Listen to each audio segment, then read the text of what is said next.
The wine glass shattered against marble, red liquid spreading like blood across white stone. Every head in the ballroom turned. Lydia Harrow stood frozen, her paint-stained sleeve dripping Bordeaux onto the most powerful man in 3 counties, a man whose single word could save or destroy her family's crumbling world. The smart choice was obvious. Apologize, curtsy, disappear. Instead, she lifted her chin and met his ice-cold stare with fire in her eyes. What happened next would either ruin her family forever or change everything they thought possible about power, pride, and the dangerous space between them. Stay until the end to see how one woman's refusal to bow became the beginning of something extraordinary. Drop a comment telling us where you're watching from, and don't forget to hit that like button. The Harrow estate had been dying for years, but tonight it wore its decay like a duchess in borrowed jewels. Beautiful from a distance, tragic up close. Lydia stood in the corner of the East Gallery, a glass of champagne warming in her hand as she studied the painting before her. A supposed Rembrandt. The brushwork was confident, the composition masterful, but something was wrong. The crackling pattern in the varnish, the way certain pigments had aged, it whispered forgery in a language only she could hear. "You're scowling at a masterpiece." The voice came from behind her, male and amused in that particular way wealthy men had when they found something unexpectedly entertaining. Lydia didn't turn. "I'm scowling at an expensive lie." "Excuse me?" "This painting." She gestured with her champagne glass, the liquid catching candlelight. "It's good work. Excellent, actually. But it's not Rembrandt. The lead white wasn't available in that formulation until at least 1720. Rembrandt died in 1669. The silence behind her stretched long enough that she finally turned. The man standing there was perhaps 35, tall and lean in perfectly tailored evening clothes that probably cost more than her father's last 3 attempts to repair the estate's crumbling roof. Dark hair, darker eyes, and the kind of face that belonged on Roman coins, all sharp edges and autocratic angles.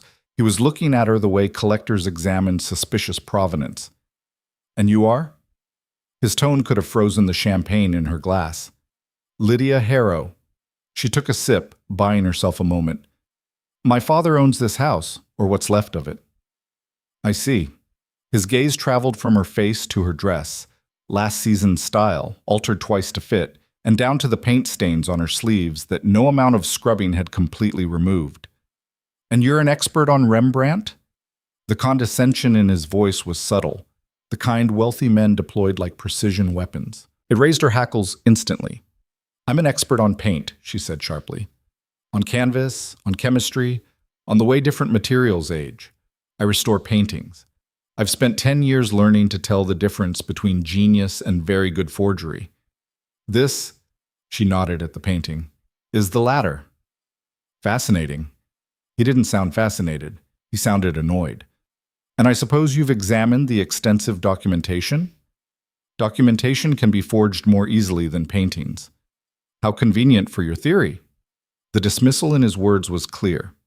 Lydia felt heat rising in her chest, not embarrassment, but anger.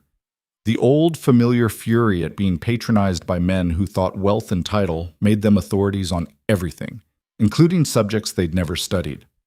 "It's not a theory," she said, voice sharp as broken glass. "It's an observation based on material analysis.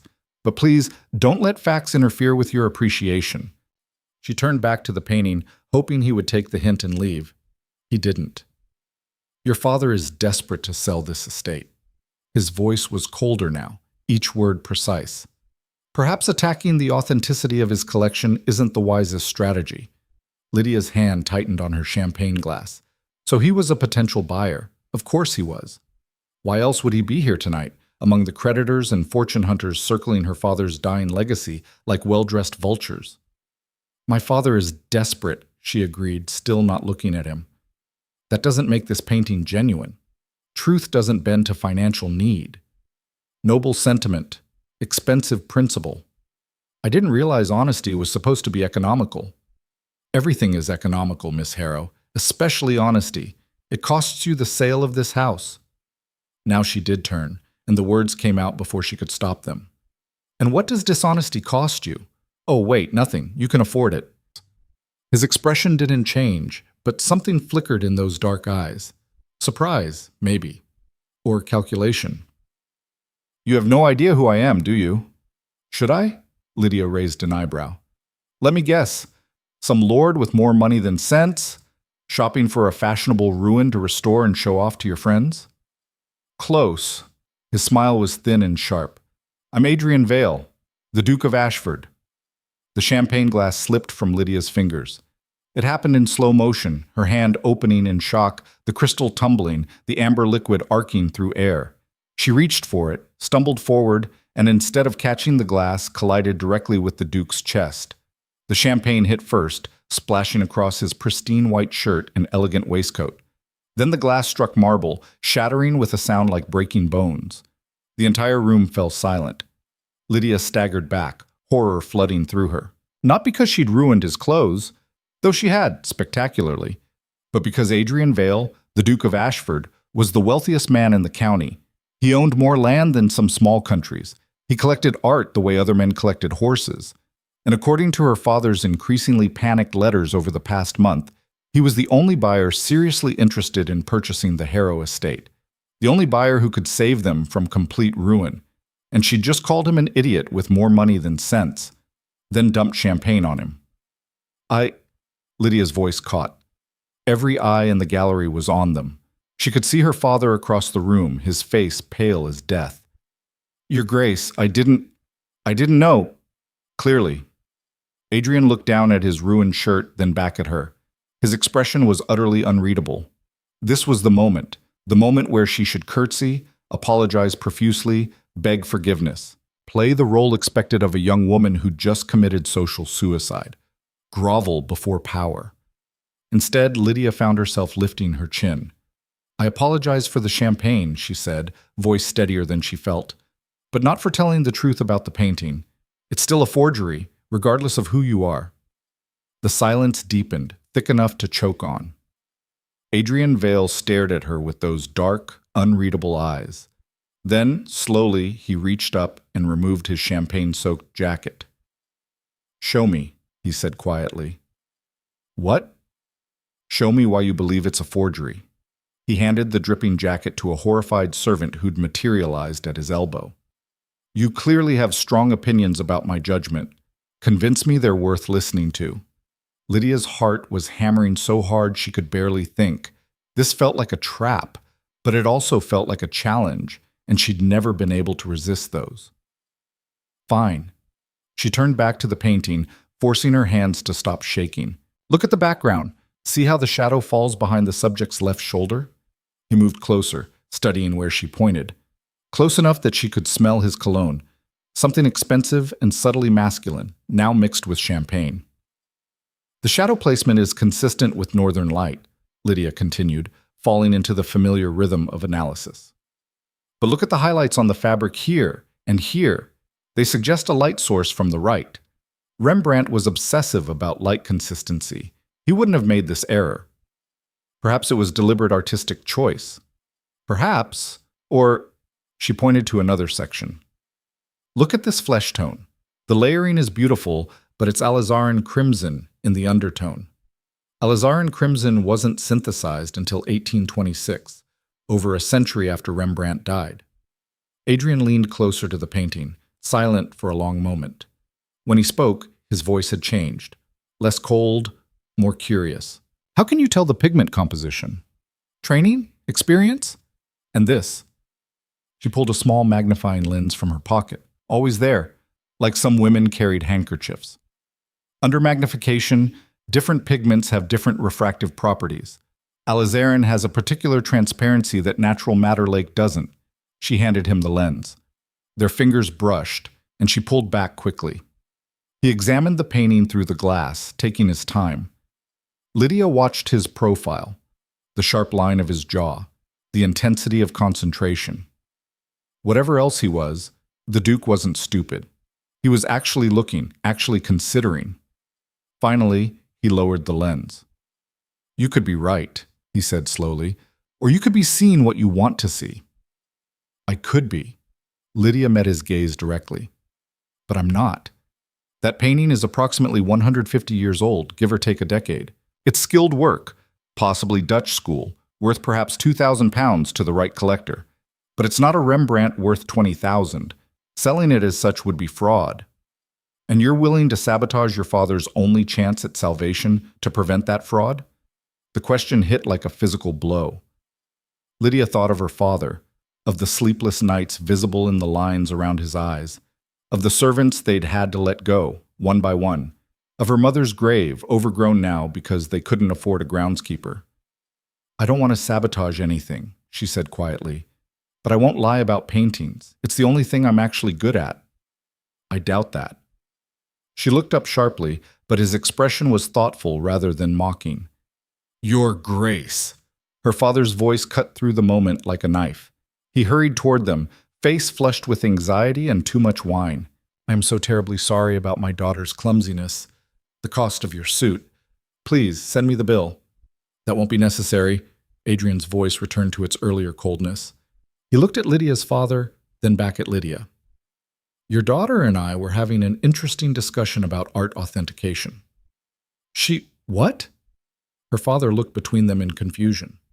"Lydia, what have you—" "I told His Grace the truth about the Rembrandt," Lydia said. She saw her father's face go white.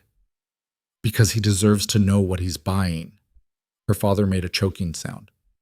"Miss Harrow is correct." Adrian's words dropped into the stunned silence like stones into still water. "The painting is not a Rembrandt. I suspected as much from the documentation, but her analysis confirms it." Relief and horror warred on her father's face. "Your Grace, I assure you, I had no idea.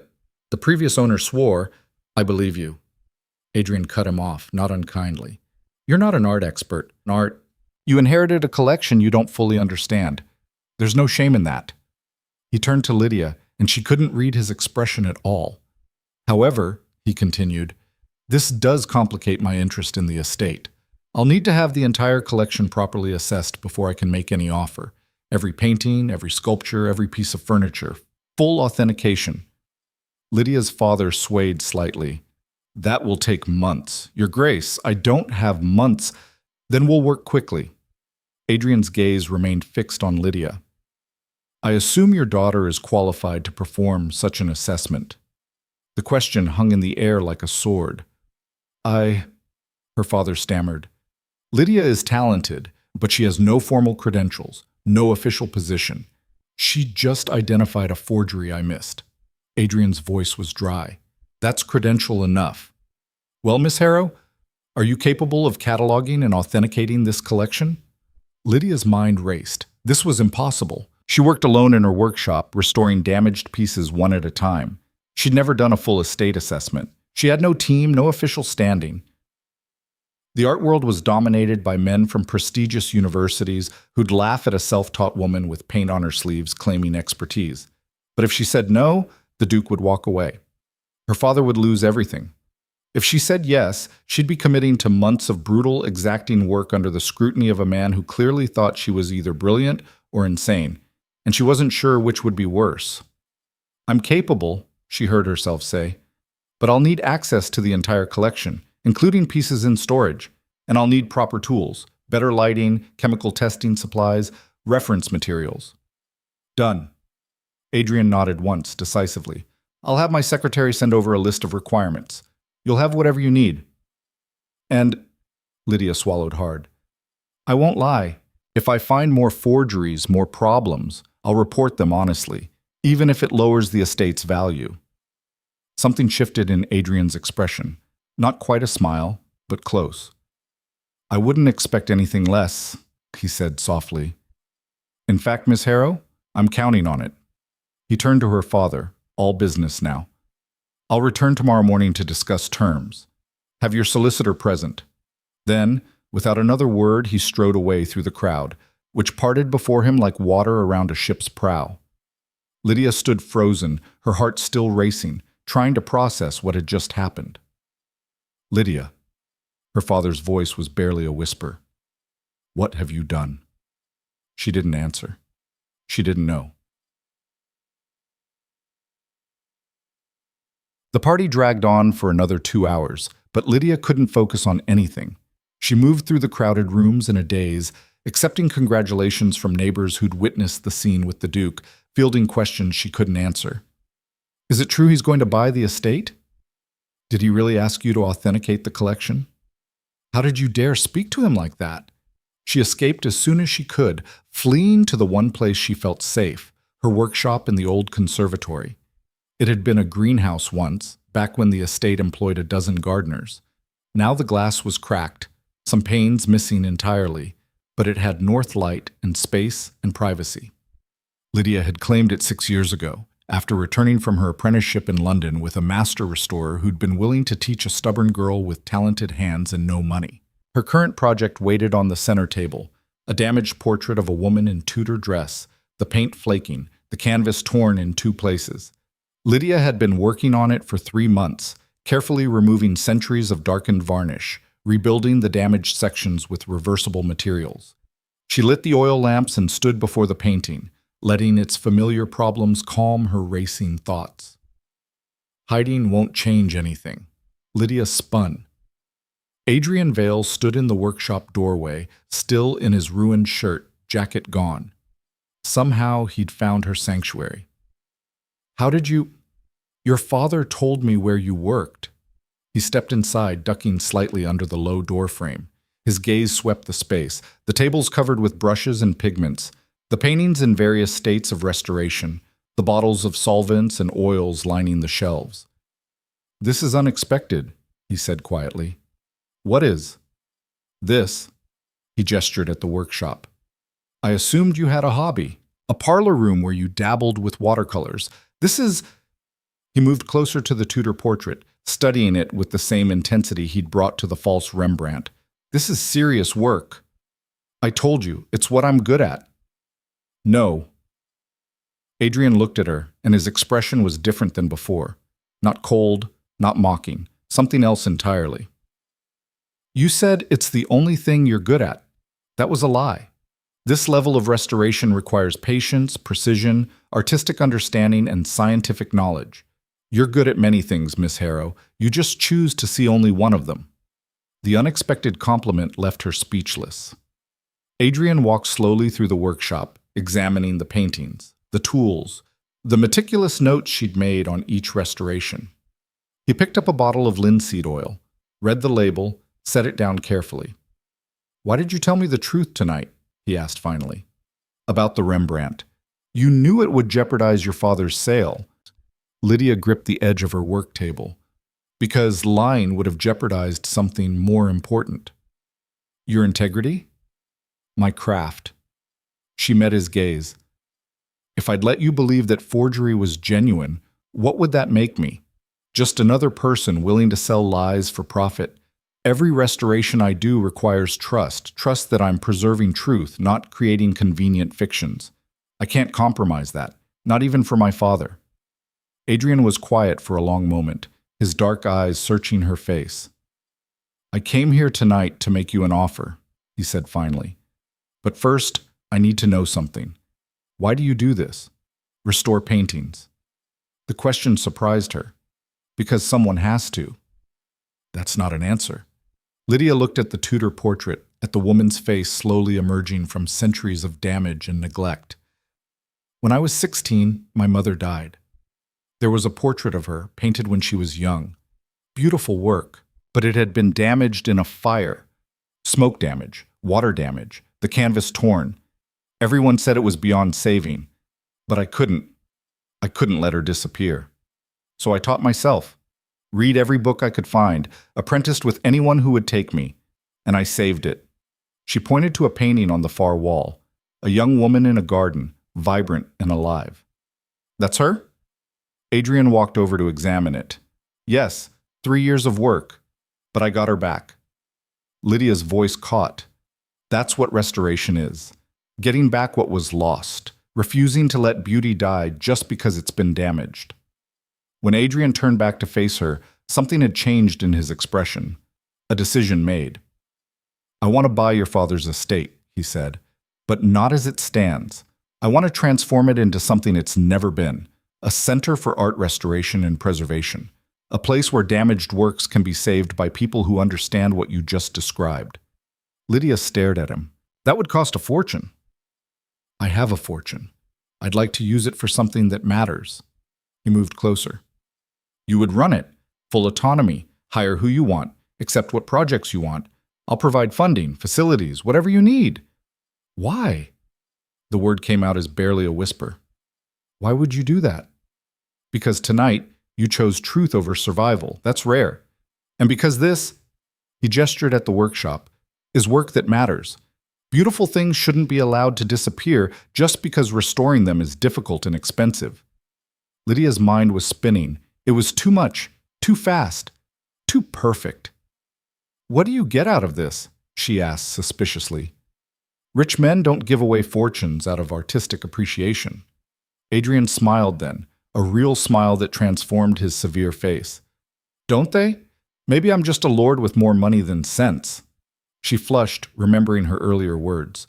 But to answer your question, he continued, I get several things. First, a legitimate art restoration center will increase the value of my collection significantly. Second, it will establish my estate as a cultural center, which has social and political advantages. Third, he paused. Third, it gives me an excuse to spend time with the most fascinating woman I've met in years. The workshop suddenly felt very small, very warm. You can't just... Lydia struggled for words. Your Grace, you don't know me. I know you told me the truth when lying would have saved your family. I know you've built this, he gestured at the workshop, from nothing. I know you see beauty worth saving where others see only damage. That's enough to start with. Start what? Whatever this becomes. Adrian held her gaze. I'm offering you independence, Miss Harrow. Resources to do the work you love without financial constraint. No obligations beyond your professional expertise. If you want nothing more than that, I'll respect it. But I'm also offering the possibility of something else, if you're brave enough to consider it. Lydia's heart was hammering again. This was madness. Dukes didn't offer partnerships to impoverished daughters with paint on their sleeves. They didn't transform estates into art restoration centers on a whim. They didn't look at you like you were a masterpiece they wanted to spend years studying, but Adrian Vale apparently did all of those things. I need time, she said finally, to think. Of course. He moved toward the door, then paused. Miss Harrow, for what it's worth, I think you were right about the Rembrandt. I'll have my own expert examine it, but I trust your analysis. You have good eyes, for paintings and for people. How would you know? She challenged. You've known me for 3 hours. True, but in those 3 hours, you've been more honest with me than most people manage in years. That tells me something important. What? That you're dangerous. His smile was sharp. The kind of dangerous I've been looking for. Then he was gone, leaving Lydia alone in her workshop with a dozen half-restored paintings and a choice that felt like standing on the edge of a cliff. Behind her, the Tudor portrait seemed to watch with knowing eyes. The woman in the painting had been dead for 400 years, but Lydia had brought her back, had refused to let her disappear. Now she faced her own disappearance, or transformation. The safe choice was to refuse Adrian's offer, keep her small workshop, her quiet life, avoid the risk of reaching for something that seemed too extraordinary to be real. But Lydia had never made the safe choice. She looked at her paint-stained hands, the calluses from years of careful work. These hands had restored beauty from ruin. Maybe they could build something new from the wreckage of her family's dying legacy. Maybe she could be brave enough to try. The moon rose over the crumbling estate, silver light spilling through the greenhouse's broken glass. In the distance, carriages rolled away, taking the party guests home. Soon the house would be silent, except for the familiar creaks and groans of old timber settling. But Lydia stood in her workshop for hours longer, staring at paintings that had survived centuries, wondering if she had the courage to survive what came next. The answer came with the dawn, creeping pale and gold through the eastern windows. She would accept Adrian Vale's offer, not because she trusted him, she barely knew him, not because it was safe. Nothing about this felt safe, but because some things were worth the risk of being destroyed. And sometimes the moment that looked like disaster, a shattered champagne glass, a ruined shirt, a truth told when lies would have been easier, was actually the first crack where a new future began to shine through. Lydia picked up her brush and returned to the Tudor portrait, adding tiny strokes of color to the woman's face. Bringing her back to life, one careful decision at a time. Outside, the sun rose on an estate that had been dying for years. Inside, something new was beginning to be born. The carriage arrived at dawn, black and gleaming like a raven's wing. Lydia watched from her workshop window as three men in pristine uniforms unloaded crates marked with the Duke's seal. Her father stood in the courtyard, wringing his hands, looking more anxious than she'd seen him in months. She met them at the door, still in yesterday's dress, paint fresh on her fingers from an all-night restoration session. "Miss Harrow," the head servant bowed stiffly. "His Grace sends his regards and these materials for your use. He'll arrive at 10 o'clock to discuss the arrangement." The crates contained everything she'd mentioned and more: professional-grade magnifying equipment, chemical testing supplies she'd only read about in journals, reference books bound in leather, some so rare she'd never hoped to own them, and at the bottom of the last crate, a note in bold, precise handwriting. "For seeing what others miss. A.V. Lydia." Her father appeared in the workshop doorway, face gray with exhaustion. "We need to talk." She set down a bottle of titanium white analysis solution, expensive enough to make her hands shake slightly. "About what?" "About what you're doing. About him." Her father moved into the room, careful not to disturb anything. He'd never been comfortable here among the tools and chemicals of her trade. The Duke of Ashford doesn't make offers like this without expecting something in return. He expects an honest assessment of the collection. Lydia began unpacking the reference books, forcing her voice to stay level. "That's all." "That's not all, and you know it." Her father's voice hardened. "Men like Adrian Vale don't transform estates into art centers because they admire a girl's honesty. They do it because they want something, and what he wants, Lydia, is you." She turned to face him. "You don't know that. I've lived 40 years among the nobility. I know exactly that." He gripped the back of her work chair. "He's interested, and if you accept his offer, you'll be under his power. Working in his house, dependent on his money, subject to his whims. Or I'll be doing the work I love with resources I've never had." Lydia met his gaze steadily. "Which is it, Father? Am I supposed to refuse because you're afraid of what he might want? Or accept because you need him to buy this estate?" Her father flinched. "That's not fair." "None of this is fair, but it's what we have." She softened her tone slightly. "I'm not a fool. I know this is complicated, but if I refuse out of fear of what might happen, I'm giving up the only chance I'll ever have to do this work properly. Is that what you want?" Before he could answer, wheels crunched on gravel outside. Through the window, Lydia saw Adrian's carriage pull into the courtyard, smaller than last night's, but no less elegant. Her father straightened his coat, the habitual gesture of a man preparing to face his betters. "Just be careful, Lydia. Men with power rarely let go of what they claim." He left before she could respond. Adrian arrived precisely at 10, dressed for business in charcoal gray, his dark hair still slightly damp from washing. He looked younger in daylight, or perhaps just less severe. The coldness from last night had thawed into something more complex. "Miss Harrow." He bowed, formal and correct. "I trust the materials are satisfactory?" "They're extraordinary." Lydia gestured to the unpacked supplies. "Some of these I've only read about. Where did you even find Meyer's pigment analysis text? It's been out of print for 20 years. "I have a very efficient secretary." Adrian moved to examine the Tudor portrait she'd been working on. "May I?" She nodded, and he studied the painting in silence for several minutes. Not the quick glance of polite interest, but genuine attention. "The flesh tones are warmer than I expected for Tudor portraiture," he observed finally. She was Italian, married into an English family. Lydia moved beside him, pointing to subtle details. "See the technique in the fabric rendering? That's Venetian influence. The artist trained in Florence before coming to England." "How do you know?" "The underdrawing.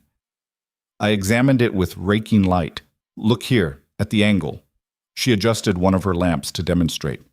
"See how the preliminary sketch shows through? That loose, confident line work is characteristic of Italian training. English artists of the period were more rigid in their initial drawings." Adrian leaned closer, his shoulder nearly touching hers. She was acutely aware of his proximity, the faint scent of his cologne mixing with the turpentine and linseed oil of her workshop. "Remarkable," he murmured. "You read paintings like other people read books." "Paintings are more honest than books. They can't revise their histories." He turned to look at her, close enough that she could see flecks of amber in his dark eyes. "Is that why you prefer them to people?" The question was too perceptive, too personal. Lydia stepped back, putting professional distance between them. "We should discuss terms," she said briskly, "for the estate assessment." "Of course." Adrian's expression shifted back to business, though something in his eyes suggested he'd noticed her retreat. "I've prepared a contract. Perhaps we should review it in your father's study." They found her father waiting in the book-lined room that had once been the estate's heart. Now it smelled of damp leather and financial anxiety. Adrian's solicitor, a thin man with ink-stained fingers, spread documents across the desk. The terms were staggering. Adrian would purchase the estate for a fair price, more than fair, actually, given its condition.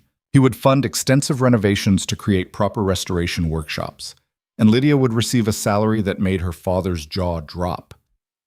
"This is too much," her father said weakly. "Your Grace, for a simple authentication, it's not simple." Adrian cut him off, voice firm. "Miss Harrow will be cataloging, authenticating, and potentially restoring an entire collection. She'll be establishing protocols, hiring assistants, building a reputation for the center. That requires appropriate compensation." "Still," her father began. "It's fair market rate for an expert art restorer," Lydia interrupted. She'd done her research during the sleepless night, actually slightly below what the Royal Academy pays their senior conservators. Adrian's lips twitched. "I wasn't aware you'd investigated comparable positions." "I investigate everything." She met his gaze coolly. "It's my job." "Indeed." He turned back to her father. "Do you have any objections to the terms?" Her father looked between them, clearly torn between relief at the money and concern about something he couldn't quite articulate. Finally, he shook his head. "Then we have an agreement." Adrian offered his hand. Her father shook it, sealing the deal that would save the estate and change everything Lydia had known. As the solicitor gathered papers, Adrian turned to Lydia. "I'd like to see the full collection today. Can you give me a tour?" It wasn't really a question, but Lydia nodded anyway. They spent the next 4 hours moving through the estate's public rooms. Lydia had prepared notes, but Adrian's questions forced her beyond surface observations. He wanted to know everything: provenance, previous owners, restoration history, her assessment of authenticity and condition. "This one." He stopped before a landscape, pastoral and serene. "What do you think?" Lydia studied it, then pulled out her magnifying lens. 18th century, probably English school. The technique is accomplished but not exceptional. Genuine period piece, moderately valuable. Could use cleaning. The varnish has yellowed significantly. "And this?" She moved to the next painting, a dramatic seascape with ships battling a storm. The analysis was immediate. "Fake. Recent fake, actually. Maybe 40 years old. The canvas weave is wrong for the claimed date, and the crack lure pattern is artificially induced. See how uniform the cracks are? Natural aging doesn't work that way." Adrian's expression didn't change, but she sensed his attention sharpening. "You're certain?" "Completely. Whoever made this was skilled at manufacturing age, but they didn't understand material science well enough. The paint chemistry is wrong." "My grandfather purchased this piece for £3,000. Lydia met his gaze steadily. "Then your grandfather was cheated. I'm sorry, but it's worthless as anything except a cautionary tale about buying art without proper authentication." For a long moment, Adrian said nothing. Then, unexpectedly, he laughed.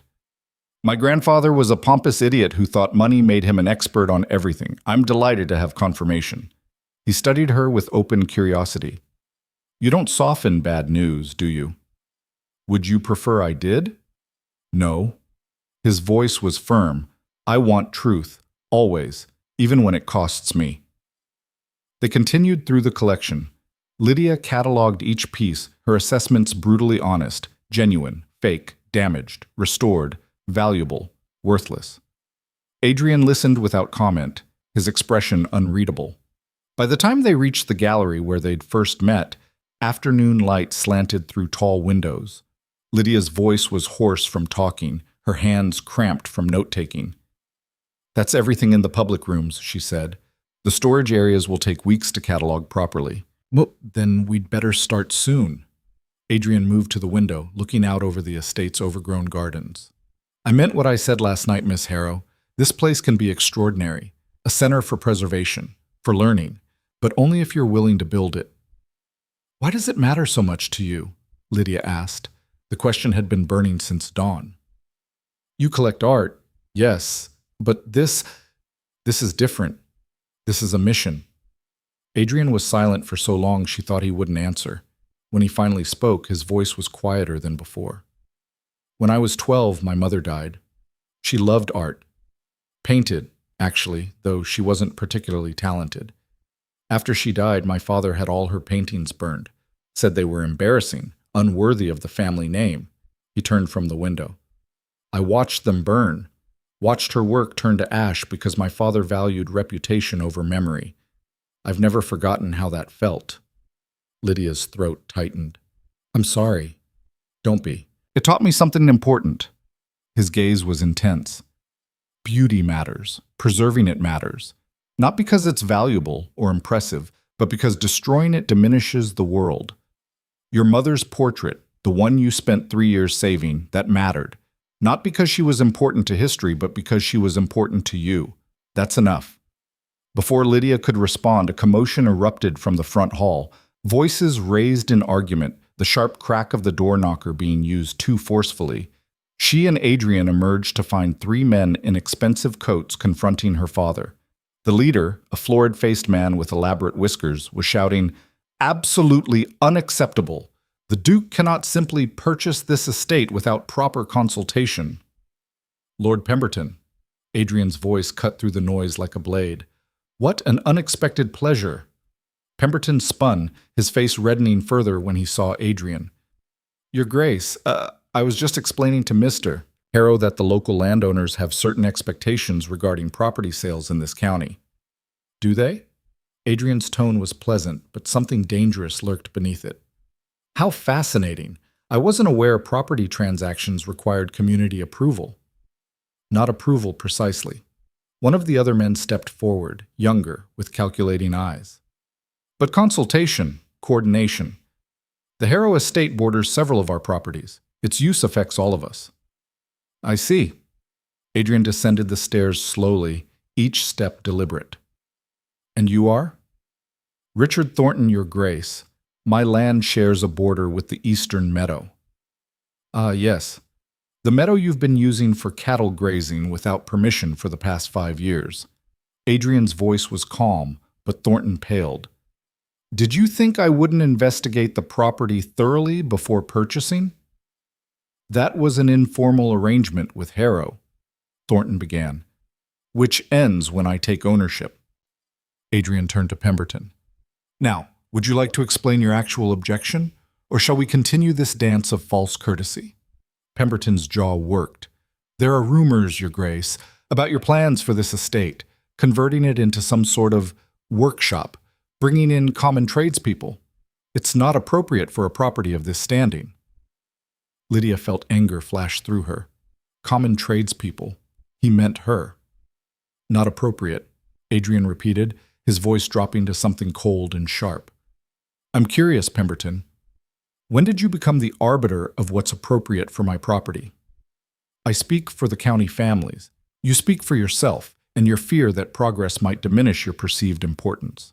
Adrian moved closer to Pemberton, who actually took a step back. Let me be very clear. I've purchased this estate. What I do with it is no concern of yours. If you don't like my plans, you're welcome to take your objections elsewhere, preferably far from here. The county won't stand for this, Pemberton blustered, making this place into a tradesman's workshop, elevating some girl with paint on her hands to a position of authority. Careful! Adrian's voice could have frozen fire. You're about to say something you'll regret. Lydia stepped forward before she could think better of it.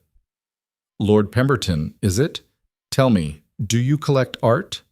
Pemberton turned to her, surprise and disdain warring on his florid face. I have several important pieces. Then you'll understand the value of proper authentication and restoration. She moved to stand beside Adrian, refusing to be cowed. Unless, of course, you prefer to own forgeries and damaged works, because consulting an expert is beneath your dignity. How dare you? I dare because I know what I'm talking about. Lydia's voice was sharp as broken glass, and because His Grace has had the wisdom to recognize expertise regardless of its packaging. If that offends your sense of propriety, perhaps the problem isn't with this estate's new purpose. Perhaps it's with your limited understanding of value. The silence that followed was absolute.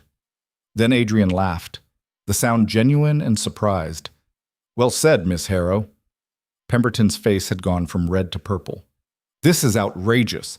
Ashford, you cannot seriously intend to let this woman speak to her betters in such a manner." "Her betters?" Adrian's amusement vanished. "You're a country lord with more debt than sense, Pemberton. Miss Harrow can authenticate a Rembrandt with a magnifying glass. Tell me again, who's better?" "The county families will not tolerate. The county families will do as they please, and so will I." Adrian's voice was final. "This conversation is over. Leave my property." "Your property?" Pemberton sputtered. "The sale isn't finalized." "It will be by tomorrow. Now leave, before I have you removed." The three men departed in a storm of outrage, their threats and promises of social consequences echoing in the hall. Lydia's father looked ill. Her own hands were shaking, though whether from anger or fear she couldn't tell. Adrian turned to her, and his expression was unreadable. "That was reckless." "I know. You've just made powerful enemies." "I know that too." "Good." He smiled then, sharp and approving.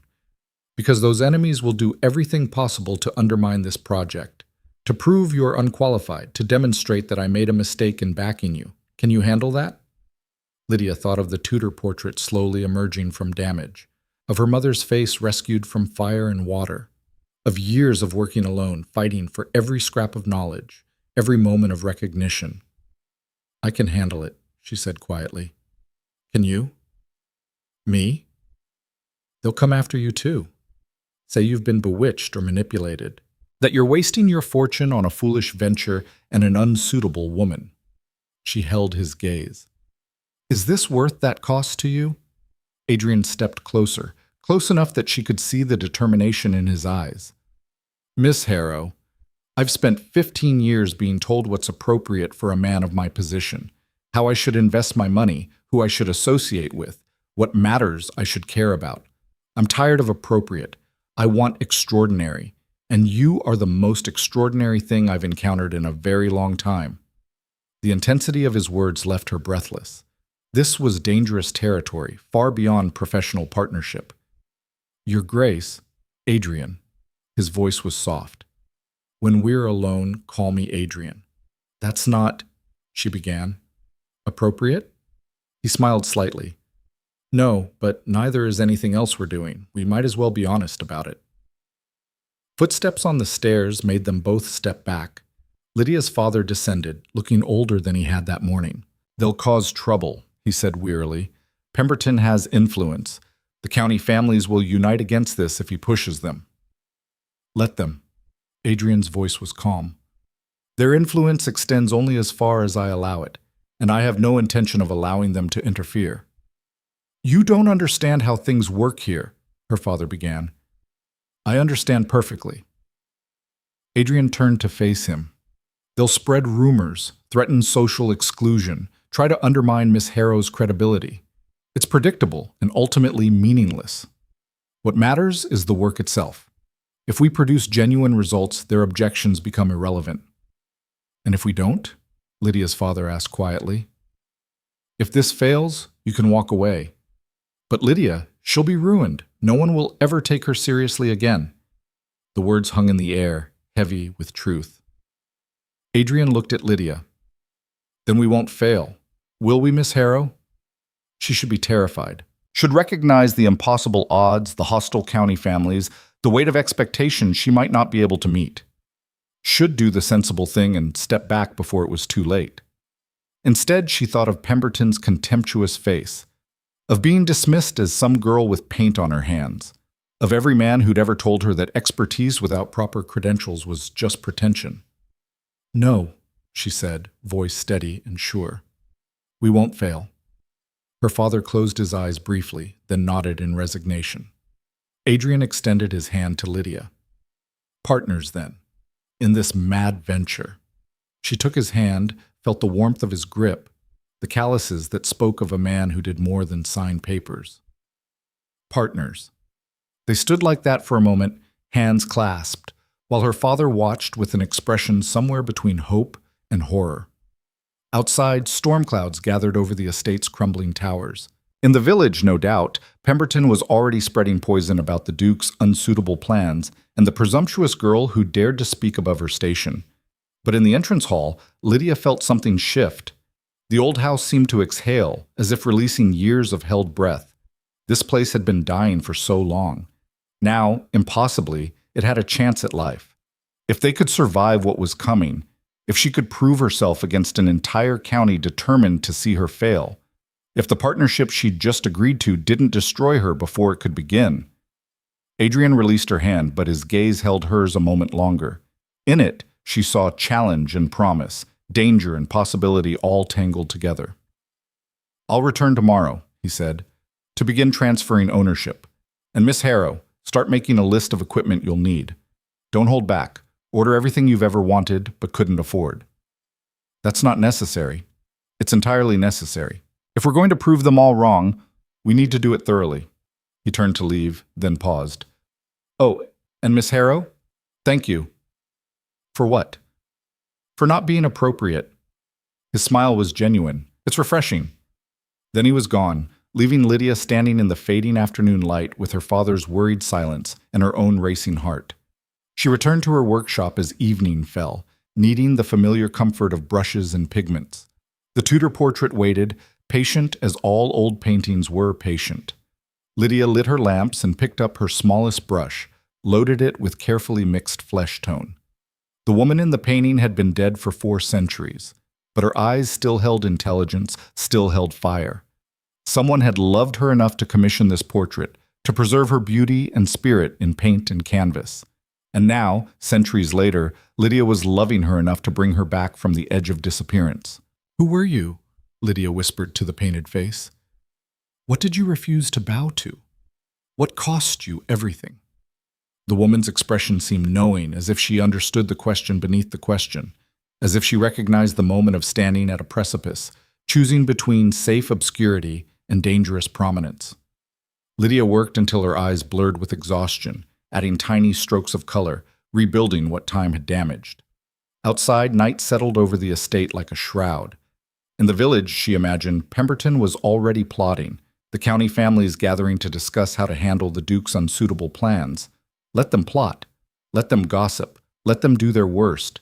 She had work to do, a collection to authenticate, a reputation to build, a partnership to navigate with a man who looked at her like she was a puzzle worth solving. And somewhere in the back of her mind, beneath the practical concerns and professional determination, a dangerous thought began to take root.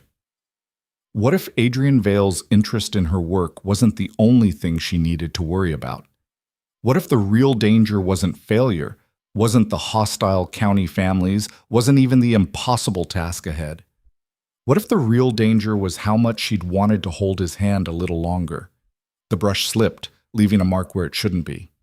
Lydia cursed softly and reached for her solvent, carefully removing the mistake before it could dry. Some errors could be corrected. Others, once made, changed everything. She had a feeling she'd just made the kind that couldn't be undone. And standing in her workshop, alone with a 400-year-old painting and the ghost of Adrian's words echoing in her mind, Lydia wasn't entirely sure she wanted to undo it anyway. The workshop door slammed open 3 weeks later, hard enough to rattle the glass bottles on Lydia's shelves. She spun from the 17th century still life she'd been examining, heart racing, expecting intruders. Instead, Adrian stood in the doorway, his face darker than she'd ever seen it. "They're calling for an inquest," he said without preamble. Lydia set down her magnifying glass carefully. "What?" "Pemberton and his allies. They've petitioned the Royal Academy to investigate my collection, and your qualifications to authenticate it." He strode into the workshop, tension radiating from every line of his body. "They're claiming you're a fraud. That I've been duped by a clever woman with no real expertise. The words hit like physical blows. Lydia gripped the edge of her work table. On what grounds? You have no formal credentials, no university degree, no official position with any recognized institution. Adrian's voice was tight with controlled fury. They've convinced 3 Academy members to make it official. There will be a formal review in 6 weeks. They'll examine your authentication work, question your methods, determine whether you're qualified to assess the collection. And if they determine I'm not? The sale becomes contested, the Restoration Center project dies, and you— He stopped, jaw clenched. You'll be publicly discredited. No one in the art world will work with you again. Lydia turned back to the still life, staring at the painted fruit without seeing it. 6 weeks. 6 weeks to prove herself to men who'd already decided she was a pretender. Men who believed expertise only counted if it came wrapped in the right credentials, the right connections, the right gender. I won't withdraw, she said quietly. I'm not asking you to. Adrian moved beside her. But I need to know, honestly, can you defend your work? Under hostile examination by experts determined to find flaws? She thought of the dozens of pieces she'd authenticated over the past 3 weeks, the forgeries she'd identified, the genuine works she'd correctly attributed, the careful documentation of every analysis, every chemical test, every observation. My work is sound, she said, but they won't care about that. They'll find technicalities, question my methods, demand proof of training I never received because no institution would take a woman seriously. Then we give them proof they can't dismiss. Adrian's voice was firm. We find something undeniable, a discovery so significant that your expertise becomes impossible to question. Lydia laughed, the sound bitter. You want me to find a lost masterpiece in the next 6 weeks? That's not how authentication works. You can't manufacture breakthrough discoveries on demand. Can't you? She turned to look at him. His expression was serious, almost challenging. There are pieces you haven't examined yet, he continued. The storage areas, the old chapel wing that's been closed for decades. My grandfather sealed off entire sections of the house. If there's anything remarkable hidden away— That's a fantasy, Lydia cut him off. You're talking about finding a needle in a haystack. Most stored paintings are damaged beyond value or mediocre works people forgot about for good reason. But not all. No, she admitted, not all. But the odds are better than standing before the Academy with nothing but careful documentation and honest expertise. Adrian's gaze was intense. They've made this a war, Lydia. We can't win by being reasonable. We need ammunition. The use of her first name sent heat through her chest. He'd been doing that more often lately, when they were alone, and she'd stopped correcting him. Even if I search every storage area, she said slowly, there's no guarantee I'll find anything significant. I know, but I also know you're brilliant at seeing what others miss. He moved closer. You identified a forgery I'd owned for years within minutes. You read paintings like ancient languages. If there's something remarkable hidden in this house, you'll find it. The confidence in his voice was almost painful. He believed in her more than she believed in herself. And if I don't? She asked. If I search for 6 weeks and find nothing but damaged mediocrity? Then we fight anyway, with what we have. Adrian's hand found hers on the work table, his fingers warm and steady. But we fight together, whatever happens. Lydia looked down at their joined hands. This was dangerous, this growing intimacy between them. Every day they worked together, the boundaries blurred a little more. Professional became personal. Partnership began feeling like something else entirely.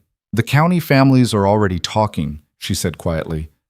About us, about how much time we spend together, alone. Let them talk. It damages your reputation.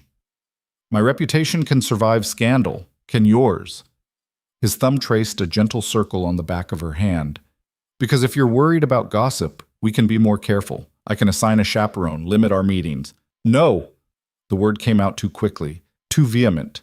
Lydia pulled her hand away, flustered. I mean, the work requires close collaboration. We can't be effective if we're worried about appearances. Adrian smiled slightly. That's what I thought too. Before she could respond, footsteps echoed in the corridor outside. They both stepped apart instinctively as Lydia's father appeared in the doorway. Your Grace, He bowed, then turned to Lydia. I've just heard from the village. Pemberton is organizing a meeting of the county families tomorrow night. He's claiming this inquest proves his concerns were justified. Of course he is. Adrian's voice was cold again. He's been waiting for ammunition to use against us. There's more. Her father's expression was grim. Some of the local merchants are refusing to do business with the estate. They say they won't support a project that brings shame to the county. Lydia felt ice flood her veins. That's absurd. We haven't brought shame to anything. You challenged their social order. Her father looked at her with something like sorrow. To men like Pemberton, that's worse than any actual crime.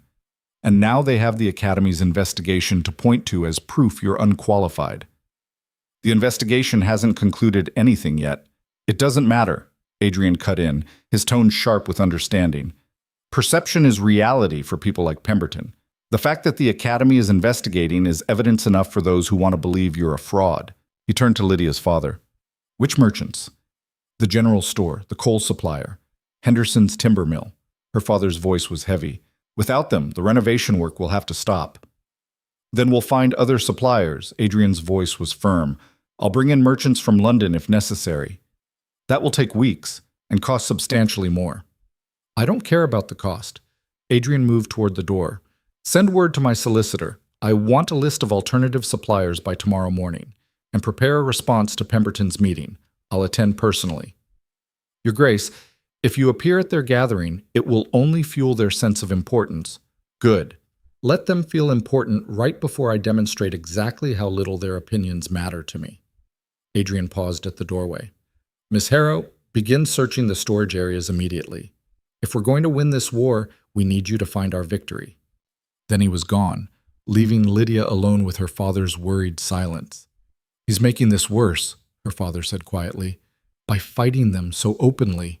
If he would just be more diplomatic, more conciliatory, he'd still be giving them power over his choices.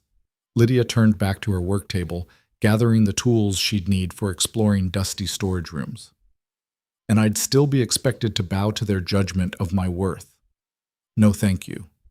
Lydia, please, think about what you're risking. I think about it every day. She looked at her father, seeing the fear in his eyes. But I'm more afraid of spending my life being small enough not to threaten men like Pemberton. That's not living, that's just slow disappearance. Her father opened his mouth, closed it, then left without another word. Lydia spent the rest of the day in the sealed storage wing. Adrian's grandfather had indeed closed off entire sections of the house, and what she found behind dusty doors made her heart sink. Water damage, mold, canvases rotted beyond any hope of restoration, furniture eaten by insects and time. For 3 days she searched, finding nothing but destruction and mediocrity. Her hope began to erode like the paintings she examined. On the 4th day, in a small room that had once been part of the old chapel, she found the crate. It was oak, ancient and heavy, sealed with tar that had hardened to black stone. The crate was pushed into a corner behind collapsed scaffolding, covered in decades of dust and bird droppings from a broken window. Lydia almost missed it. Would have missed it, except for the way afternoon light caught the edge of the wood, revealing carving beneath the grime. She cleared away the debris, then spent an hour carefully cleaning the crate's surface. As the dirt came away, letters appeared. Latin. Her knowledge of the language was limited, but she could make out enough. Benedictus qui venit. Blessed is he who comes. Her hands were shaking as she examined the seal. This crate was old, very old, and it had been deliberately hidden, not just stored and forgotten. Breaking the tar seal took another hour. By the time she pried open the lid, full darkness had fallen outside. Lydia worked by lamplight, heart hammering so hard she felt dizzy. Inside, wrapped in oilcloth that crumbled at her touch, was a painting. Even in the dim light, even through centuries of grime and darkened varnish, she could see it was extraordinary. A religious scene. The Annunciation, she thought, though the composition was unlike any version she'd seen. The angel's wings were Byzantine in style, glittering with what looked like real gold leaf. The Virgin's face was rendered with a tenderness that made Lydia's breath catch. And the detail work, the folds of fabric, the architectural elements in the background, The play of light was breathtaking. With trembling hands, she carried the painting to her workshop, moving through dark corridors like a thief with stolen treasure. Under proper light, the painting revealed its secrets slowly. Lydia worked through the night, barely aware of time passing.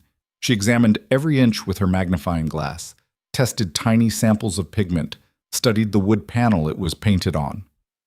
Dawn was breaking when she finally understood what she'd found. The wood was Baltic oak, the type used in Northern Renaissance painting.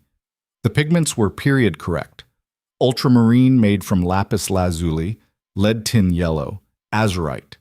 The technique was masterful, the kind of skill that came from years of training in a major workshop. And in the lower right corner, barely visible beneath darkened varnish, was a signature. Her hands shook so badly she had to set down the magnifying glass. She cleaned the signature area with trembling fingers, using the gentlest solvents, revealing what centuries had hidden. Jan van Eyck me facit. Jan van Eyck made me. Lydia sat back, her mind reeling. If this was genuine, if this was truly a Van Eyck, it was worth more than the entire estate. Van Eyck was one of the most important painters of the Northern Renaissance. His works were held in major museums, treasured by collectors, studied by scholars worldwide. But it couldn't be real. Could it? Van Eyck's catalog was well documented. Every known work was accounted for.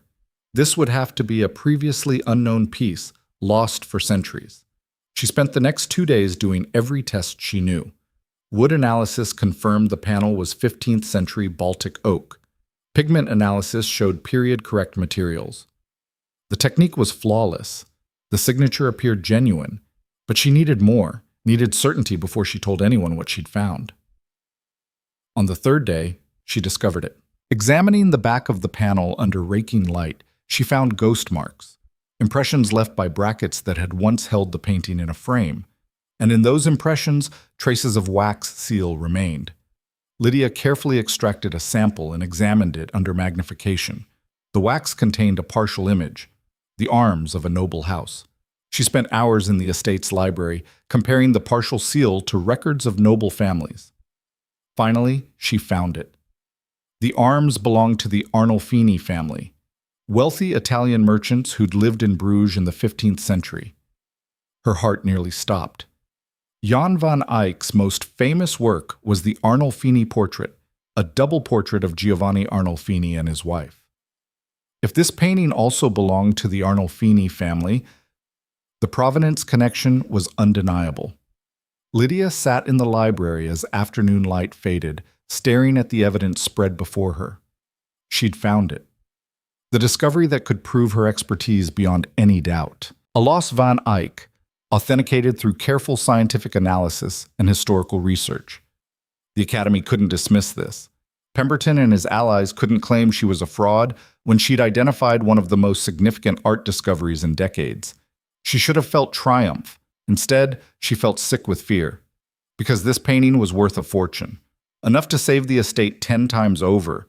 Enough to make Adrian one of the most important art collectors in the world.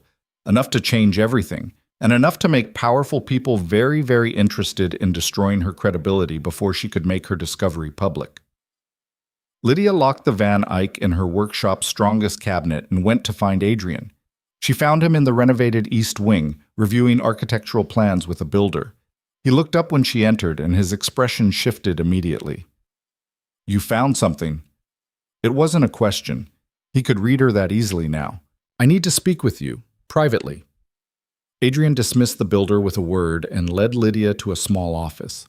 As soon as the door closed, she told him everything: the hidden crate, the painting, the signature, the tests, the provenance evidence. By the time she finished, Adrian had gone very still. "A Van Eyck," he said quietly. "Here, hidden for centuries." "I believe so, but I need external verification. The Academy's investigation, I could present this as evidence of my expertise, but only if other experts confirm the attribution." "Who would you trust to examine it?" Lydia had been thinking about this for hours. "Dr. Marcus Webb at the Royal Academy. He's the foremost expert on Northern Renaissance painting in England. Conservative, careful, impossible to bribe or influence. If he confirms the attribution, no one can dispute it. And if he steals credit for the discovery, he won't. Webb's reputation is built on integrity. He'll verify the attribution honestly. But Lydia met Adrian's gaze. But once we involve him, word will spread. Every collector, every museum, every dealer in Europe will want this painting. The pressure will be enormous. Can you handle that? I don't know, she admitted. I've never dealt with anything like this. A discovery of this magnitude, people will do anything to own it or discredit it. We'll be under scrutiny from every direction. Adrian moved to the window, staring out at the estate grounds. We could keep it secret, not reveal it until after the Academy's investigation concludes. That would be safer, Lydia agreed. But it would also mean facing the inquest with only my regular authentication work as defense, which might not be enough. So we risk everything on this discovery. Put you in the spotlight with the world watching, betting that your analysis is correct and that Webb will confirm it. Yes. Adrian was silent for a long moment. Then he turned back to her, and his expression was fierce. Do it. Contact Webb. Show him the painting. If this is real, if you've truly found a lost Van Eyck, the entire art world needs to know, regardless of the consequences. Adrian, the name slipped out naturally now. If I'm wrong, if this turns out to be a brilliant fake or a misattribution, I'll be destroyed, and you'll be the fool who backed me. You're not wrong. His confidence was absolute. I've watched you work for weeks now, seen how you analyze, how you test, how you doubt yourself even when you're right. You wouldn't bring this to me unless you were certain. I'm not certain. I'm 90% certain, maybe 95. That's certain enough. He moved closer, and the intensity in his eyes made her breath catch. Lydia, you spent 3 years saving your mother's portrait when everyone said it was impossible. You identified my false Rembrandt in minutes. You've authenticated dozens of pieces with perfect accuracy. Your instincts are sound. Trust them. She wanted to trust them, wanted to believe she'd truly found something extraordinary instead of making a catastrophic mistake. Send for Webb, she said finally. Tomorrow, before I lose my nerve. Adrian smiled. You won't lose your nerve. You're the woman who dumped champagne on a duke and then told him he was an idiot. Nerve isn't your problem. Despite her fear, Lydia laughed. I really did that, didn't I? You did. Best night of my life. His voice was soft, almost intimate. Everything changed that night. The air between them felt charged, dangerous. They were standing too close, looking at each other too openly. The professional boundaries they'd maintained for weeks were dissolving like varnish under solvent. Lydia stepped back. I should return to the workshop. Document everything before Webb arrives. Of course. Adrian's voice was carefully neutral, but something in his eyes suggested he understood exactly why she'd retreated. I'll send the letter to Webb tonight. She left before she could do something foolish, like closing the distance between them again, like asking what everything changed meant to him. In her workshop, the Van Eyck waited in its locked cabinet, a small rectangle of wood and pigment that could save her or destroy her. Dr. Marcus Webb arrived 4 days later, a severe man in his 60s with steel-gray hair and eyes that missed nothing. Lydia met him in her workshop, her nerves stretched tight. Miss Harrow. His handshake was firm, his tone neutral. His Grace claims you've made an interesting discovery. I hope so, Dr. Webb. She led him to the cabinet, though I'll need your expertise to confirm it. She unlocked the cabinet and carefully removed the painting, placing it on her examination table under optimal light. Webb said nothing. He approached slowly, studying the painting from a distance first, then moving closer. His expression revealed nothing. For 20 minutes, he examined the work in silence. Then he spoke. May I see your analysis notes? Lydia handed him her documentation. Everything, every test, every observation, every piece of evidence she'd gathered. Webb read for an hour. Then he looked up at her, his severe face showing the first hint of emotion. This is extraordinary work, Miss Harrow. Thorough, methodical, scientifically sound. He turned back to the painting. And unless I'm very much mistaken, you've found something remarkable. Hope flared in Lydia's chest. You agree it's Van Eyck? I need to do my own testing to be certain, but based on preliminary examination, yes, I believe this is a genuine Van Eyck, previously unknown, probably commissioned by the Arnolfini family around 1435. He looked at her with something like respect. How did you find it? She told him about the sealed storage room, the hidden crate, the weeks of careful analysis. Webb listened, nodding occasionally. And the Duke, he's allowing you to make this attribution publicly? To take credit for the discovery? It's my discovery, Lydia said firmly. I found it. I authenticated it. The credit is mine. Remarkable. Webb's tone was dry. Most men in His Grace's position would claim the glory themselves, or at minimum, attach their name prominently to the announcement. Adrian isn't most men. Webb's eyebrow rose slightly at her use of the Duke's first name, but he didn't comment. With your permission, I'll take samples for independent testing. I'll need 3 days, and I'll want to consult with 2 colleagues, Dr. Hartford from Oxford and Professor Rousseau from Paris. Both are Van Eyck specialists. Lydia's stomach clenched. More people knowing meant more risk, but also more validation if they agreed. Of course, she said. Webb worked in her workshop for the rest of the day, conducting his own tests with equipment he'd brought from London. Lydia assisted, answering his questions, explaining her methodology. By evening, Webb's severe expression had shifted to something else. Not quite approval, but close. Miss Harrow, he said as he packed his equipment, I admit I came here skeptical. A woman with no formal credentials making such a significant claim. I expected enthusiasm exceeding expertise, but your work is impeccable. Better than most trained conservators I know. Thank you, Dr. Webb. Don't thank me yet. I'll be honest in my assessment, whatever it reveals. He fixed her with a sharp look. The Academy's investigation of your qualifications, this discovery won't make that go away. If anything, it will intensify the scrutiny. People will claim you're overreaching, making wild attributions to save your reputation. I know. Do you? Because once I confirm this attribution, if I confirm it, your life will never be the same. Every painting you touch will be questioned, every decision scrutinized. You'll have enemies in every corner of the art world. Scholars who resent your success. Dealers who hate that you can't be bought. Collectors who want to own you. His voice was grave. Are you prepared for that? Lydia thought of Pemberton's contemptuous face, of the merchants refusing service, of the county families united against her, of every man who'd ever dismissed her expertise because it came wrapped in the wrong package. I'm already living that, she said quietly. At least this way, I'm fighting for something that matters. Webb studied her for a long moment. Then he nodded. Good. You'll need that steel, because what's coming will be brutal. He left, taking samples with him, promising to return within a week. That night, Lydia couldn't sleep. She paced her workshop, staring at the Van Eyck, trying to see it objectively, looking for the flaws she might have missed, the evidence of forgery, the mistakes that would prove her a fool. But the painting remained magnificent, patient under her scrutiny, waiting for the world to rediscover what had been lost for centuries. A sound at the door made her turn. Adrian stood there, still dressed despite the late hour. I saw your light, he said. Couldn't sleep either? Too nervous. Webb is thorough, but what if I miss something? What if there's a detail that proves it's not Van Eyck? Then we'll deal with that. Adrian entered the workshop, moving to stand beside her before the painting. But you didn't miss anything. This is real, Lydia. I can feel it. Feeling isn't evidence. No, but your 3 weeks of scientific analysis is. He turned to look at her. You've done everything right. Now you have to trust the work. I'm not good at trust. I've noticed. His voice was gentle. What are you afraid of?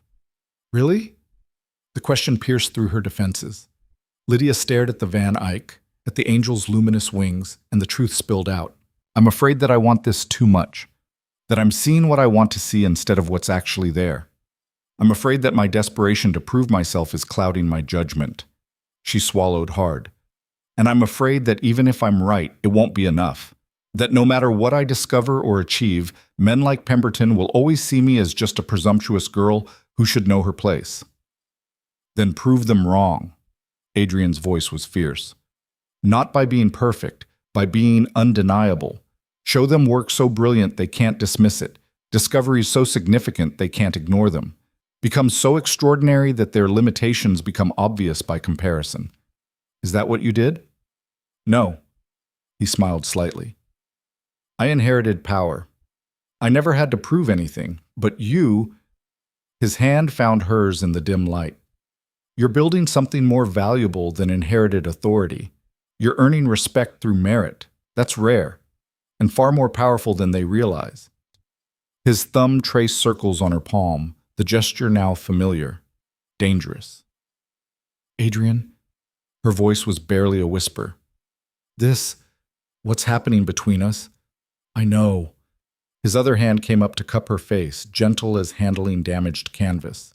Complicated, risky, probably unwise given the circumstances. Definitely unwise. But also, he leaned closer, his breath warm against her lips. Inevitable?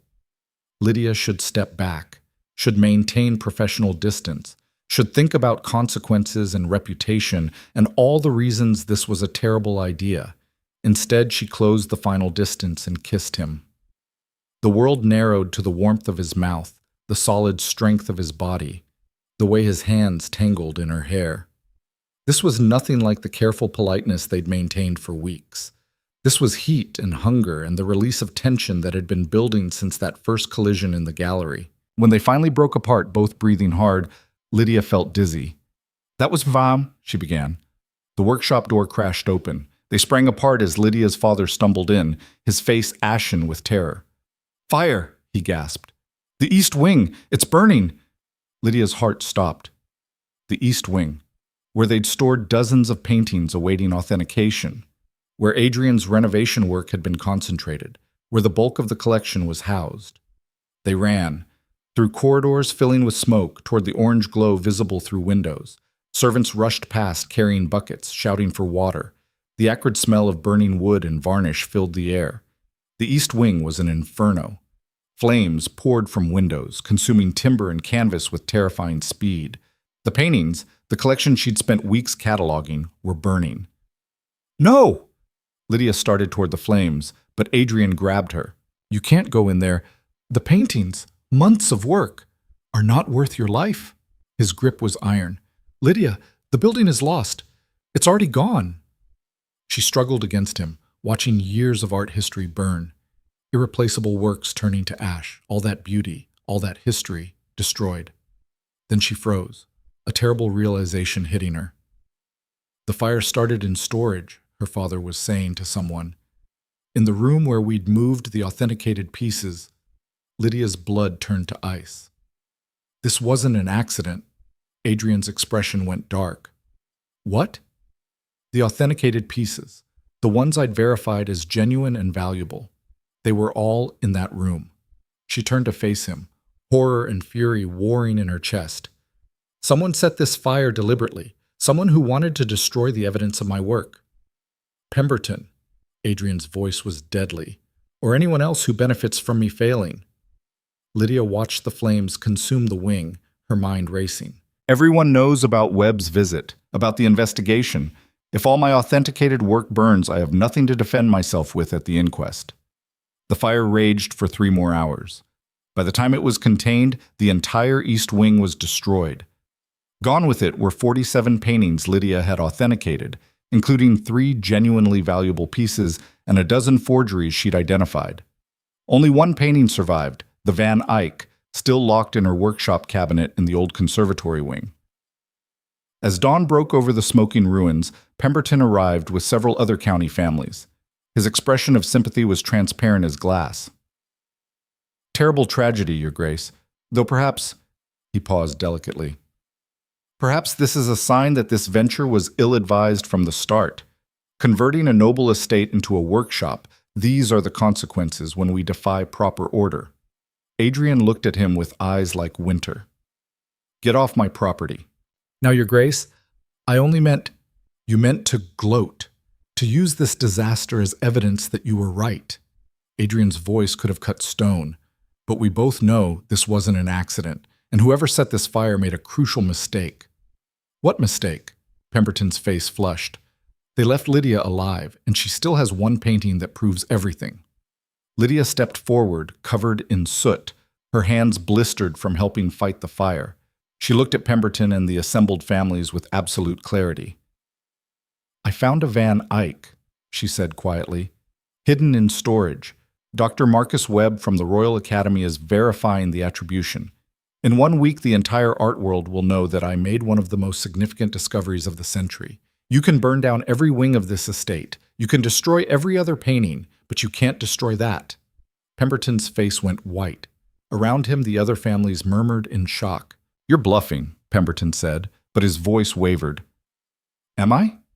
Lydia smiled, sharp and dangerous. "I guess you'll find out in a week, when Webb makes his announcement. When every major museum and collector in Europe learns that the untrained, unqualified, presumptuous girl you've been trying to destroy has just authenticated one of the most important paintings of the Northern Renaissance." She turned her back on them and walked toward her workshop, leaving them standing in the ashes of their arson. Behind her, she heard Adrian's voice, cold and final. "If any of you ever set foot on my land again, I'll have you arrested for trespassing. And I promise you, I have enough influence to make those charges stick. Now get out, all of you." In her workshop, Lydia collapsed into a chair, her whole body shaking with exhaustion and adrenaline. The Van Eyck hung on the wall where she'd placed it after Webb's visit, serene and beautiful, untouched by the destruction outside. She'd gambled everything, made an enemy of powerful people, staked her reputation on a painting that might not be what she believed. And now she had 1 week to be proven right. 1 week before Dr. Webb returned with his verdict. 1 week to discover if she'd just saved herself or signed her own destruction. Outside, smoke still rose from the ruined east wing, dark against the pale morning sky. The smoke had barely cleared when the letters began arriving. Lydia sat in her workshop, surrounded by charred debris blown in through a cracked window, reading correspondence that transformed everything. The first was from Dr. Webb, brief and formal, requesting an urgent meeting. The second was from Professor Rousseau in Paris, his excitement barely contained in precise French script. The third made her hands shake. It was from the British Museum. "They've heard." Adrian stood in the doorway, holding his own stack of letters. "Word is spreading faster than I anticipated. Every major institution in Europe knows you've made a claim about a Van Eyck." Lydia set down the museum's letter. "Webb hasn't even confirmed the attribution yet. How did they find out?" "Rousseau, probably, or Hartford. Scholars talk." Adrian moved into the workshop, and she saw the tension in his shoulders. "This is good, though. The more attention on your discovery, the harder it will be for Pemberton's allies to dismiss it. Or the more catastrophic if I'm wrong." She gestured at the letters. "These institutions have the best experts in the world. If they examine the painting and disagree with my analysis, they won't." Adrian's certainty was absolute, but Lydia couldn't share it. The week crawled by with agonizing slowness. Each day brought more letters, more inquiries, more pressure. Lydia worked obsessively, re-examining the Van Eyck, checking and rechecking her analysis, searching for any flaws she might have missed. On the 5th day, a carriage arrived bearing the seal of the Royal Academy. Lydia's heart hammered as she watched Dr. Webb emerge, followed by 2 other men she recognized from their portraits in art journals, Dr. Hartford and Professor Rousseau.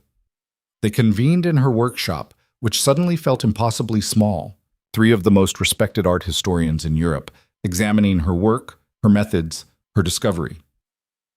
"Miss Harrow." Webb's severe face was unreadable. "We've completed our independent analysis, all 3 of us working separately using the samples I collected and additional research." Lydia couldn't breathe. This was it, the moment that would save or destroy her. Webb looked at Hartford, then Rousseau. Some silent communication passed between them. "The painting," Webb said slowly, "is genuine. A previously unknown work by John Van Eyck, created approximately 1435, almost certainly commissioned by the Arnolfini family. The technical analysis, the provenance evidence, the stylistic attribution all support this conclusion." The room seemed to tilt. Lydia gripped the edge of her work table. "Furthermore," Professor Rousseau added, his English accented but precise, "your methodology was exemplary. The documentation, the testing protocols, the historical research, it is work of the highest scholarly standard. Better than many formally trained conservators I have supervised. In short, Dr. Hartford said, his Oxford accent crisp, you've made one of the most significant art discoveries of this century. And you did it through brilliant, careful analysis. There can be no question of your expertise now. Lydia's vision blurred. She blinked hard, refusing to cry in front of them. The Academy's inquest, Webb continued, will proceed as scheduled, but the outcome is no longer in doubt. I will personally present our findings. Pemberton and his allies have no grounds to question your qualifications when you've accomplished what most scholars only dream of achieving. Thank you, Lydia managed, her voice rough. I don't thank you. Webb's severe expression softened almost imperceptibly. Thank yourself, Miss Harrow. You did the work. We merely confirmed what you already knew. After they left, promising to return for the inquest, Lydia stood alone in her workshop. The Van Eyck hung on the wall, vindicated and valuable, proof that she'd been right to trust her instincts. She'd won. Against impossible odds, against powerful opposition, she'd won. The tears came then, hot and overwhelming. Not just relief, but years of frustration finally released. Every time she'd been dismissed, doubted, told she was reaching above her station, all of it burned away in the light of this one undeniable truth. She was good enough. She'd always been good enough. Lydia? She turned to find Adrian in the doorway, his expression raw with something that looked like pride and wonder mixed together. You did it, he said softly. You magnificent, brilliant woman. You actually did it. Then she was in his arms, and he was holding her while she shook with reaction and exhaustion and triumph all tangled together. I was so afraid, she whispered against his chest. So afraid I'd made a terrible mistake. I know, but you didn't. His hand stroked her hair gently. You trusted your expertise and you were right. The whole world is about to learn what I've known for weeks, that you're extraordinary. She pulled back to look at him. What happens now? Now? Adrian smiled.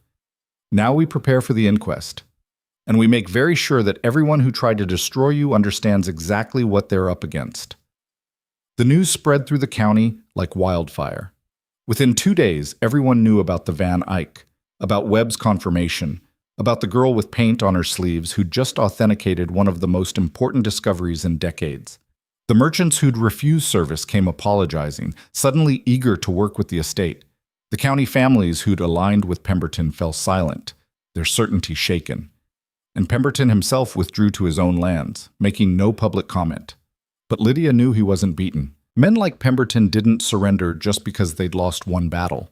They regrouped, found new weapons, new strategies. She was proved right the day before the inquest.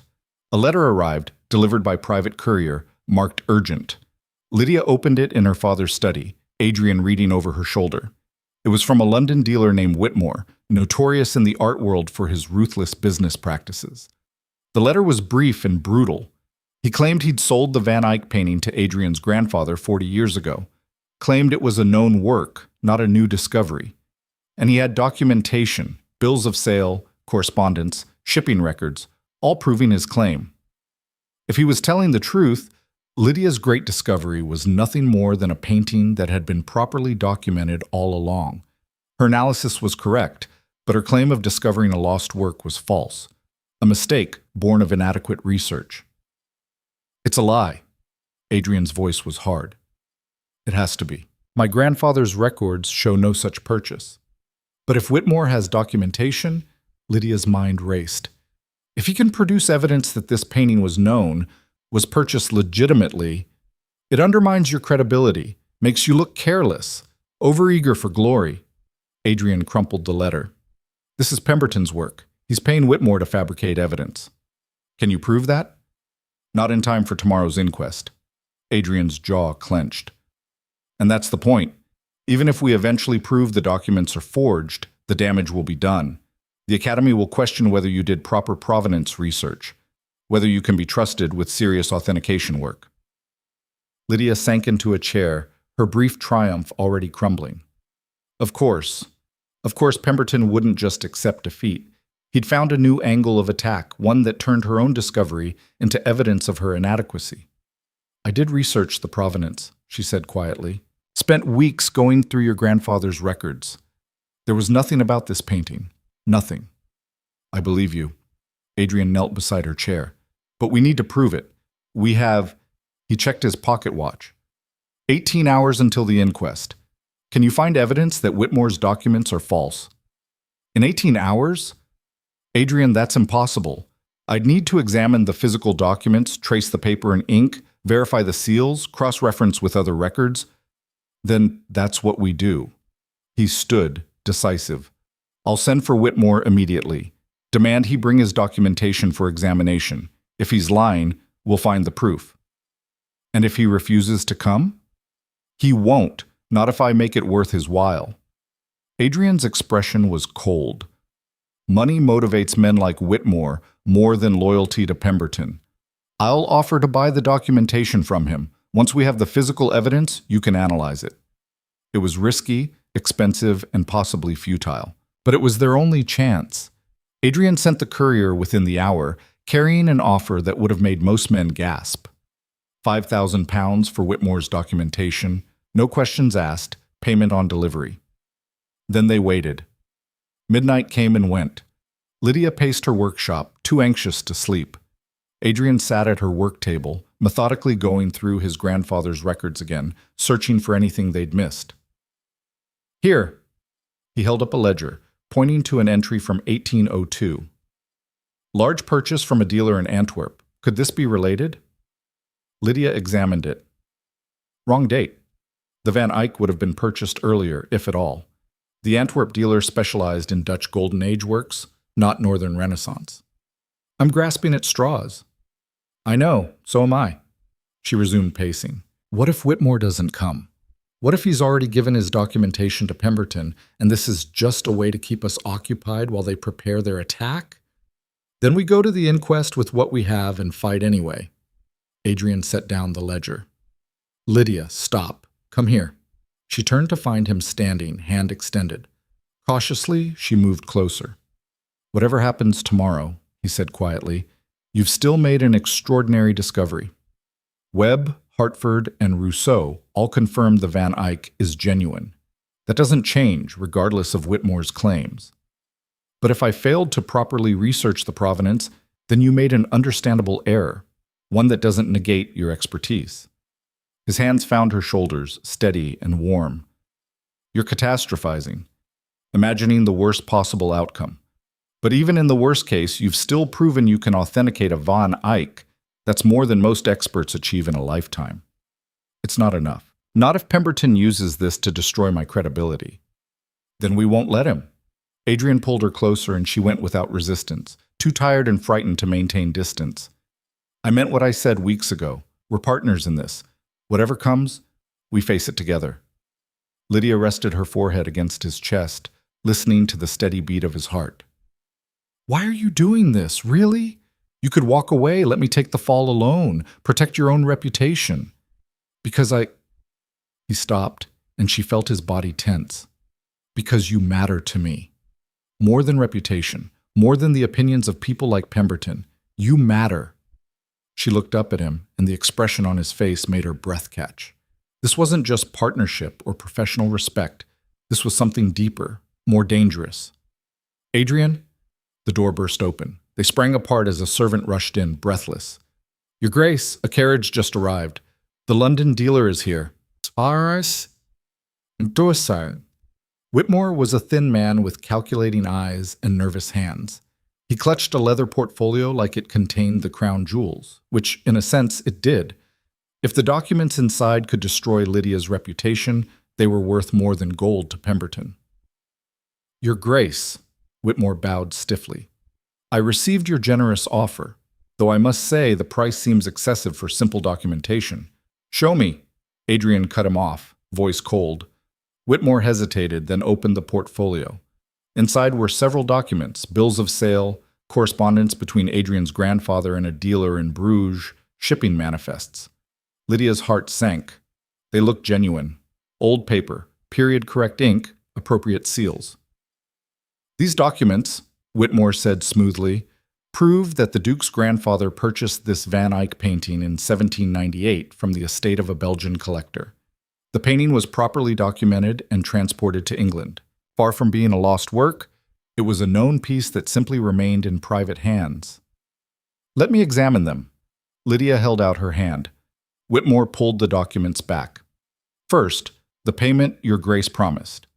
After verification." Adrian's tone left no room for argument. "If the documents are genuine, you'll receive triple the offered amount. If they're forgeries, you'll receive nothing and answer to the magistrate for attempted fraud. Choose carefully." The threat worked. Whitmore reluctantly handed over the documents. Lydia carried them to her work table, lighting every lamp she had. Adrian and Whitmore watched in tense silence as she examined each page with her magnifying glass. The paper first. She tested a tiny corner with moisture, observing how it absorbed. Checked the decal edges, the watermarks. The paper was genuinely old, late 18th century, consistent with the claimed date. But something was wrong. She moved to the ink, examining it under magnification. The color was right, the fading pattern appropriate. But the way it sat on the paper, there was something off about the absorption pattern. Then she saw it. Microscopic cracks in the ink that shouldn't be there. Natural aging produced smooth fading, but chemical aging, artificially accelerating the appearance of time, produced tiny fractures in the pigment. "These are forgeries," she said quietly. Whitmore's face went white. "That's absurd! I have documentation of provenance. The paper is genuine 18th century stock, but the ink is modern, artificially aged." Lydia pointed to the cracks visible under magnification. "See these fracture patterns? They're created by exposing fresh ink to heat and chemicals to simulate aging. It's a common forging technique, but it leaves telltale markers." "You're lying. I can prove it." Lydia pulled out her chemical testing supplies. "A simple iron gall ink test will show the composition." 18th century ink had different iron content than modern formulations. If these documents are genuine, the test will confirm period-correct ink. If they're forgeries, it will show modern composition. She prepared the test solution, then carefully applied a microscopic amount to the edge of one document. The reaction was immediate: the wrong color, the wrong intensity. "Modern ink," she said flatly. "These documents were created recently using old paper stock and aging techniques. They're sophisticated forgeries, but forgeries nonetheless." Whitmore bolted for the door. Adrian blocked his path, and two servants who'd been standing guard outside moved to restrain him. "I think," Adrian said coldly, "you owe us an explanation. Who paid you to create these documents?" "I don't know what you're talking about. Lying won't help you now." Adrian nodded to the servants. "Take him to the magistrate. Attempted fraud. Conspiracy to defame. I'm sure Lord Pemberton's name will come up during the investigation." As they dragged Whitmore away, still protesting, Lydia sank into her chair, exhausted but triumphant. She'd seen through the forgery, proved it false, eliminated Pemberton's last weapon before it could be deployed. "How did you know?" Adrian asked quietly. "The documents looked perfect." "Nothing is perfect under close examination. There are always tells if you know what to look for." She looked at the forged documents. "Whitmore is skilled. He used genuine old paper, probably from period ledgers or blank pages. The handwriting is excellent, the seals convincing, but he couldn't replicate the exact chemical composition of 18th century ink. That's where he failed." "You're brilliant." Adrian's voice held wonder. "Absolutely brilliant." "I'm thorough. There's a difference." "No." He moved to stand beside her. "This is brilliance. Seeing what others miss. Understanding materials at a level most people never reach. This is exactly why the Academy's investigation is pointless. You've just demonstrated expertise that few formally trained conservators possess." Lydia looked at the Van Eyck hanging on her wall, then at the forged documents on her table. In one night, she'd authenticated one of the most important paintings of the Northern Renaissance and exposed a sophisticated fraud. Not bad for a girl with paint on her sleeves and no formal credentials. The inquest began at 10 o'clock the following morning in the Royal Academy's formal hearing room. Lydia sat at a long table facing a panel of 7 Academy members, all men, all wearing expressions ranging from skeptical to hostile. Pemberton sat in the gallery, his face smug despite last night's setback. Clearly, he had other strategies prepared. The head of the panel, Lord Ashworth, opened the proceedings with bureaucratic formality. We are here to investigate the qualifications of Miss Lydia Harrow to authenticate artwork and to assess her recent claims regarding a painting attributed to Jan van Eyck. Miss Harrow, you may present your credentials. Lydia stood.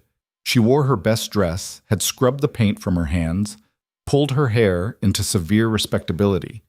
But she refused to pretend to be anything other than what she was. I have no formal credentials, she said clearly. No university degree, no official certification from any institution.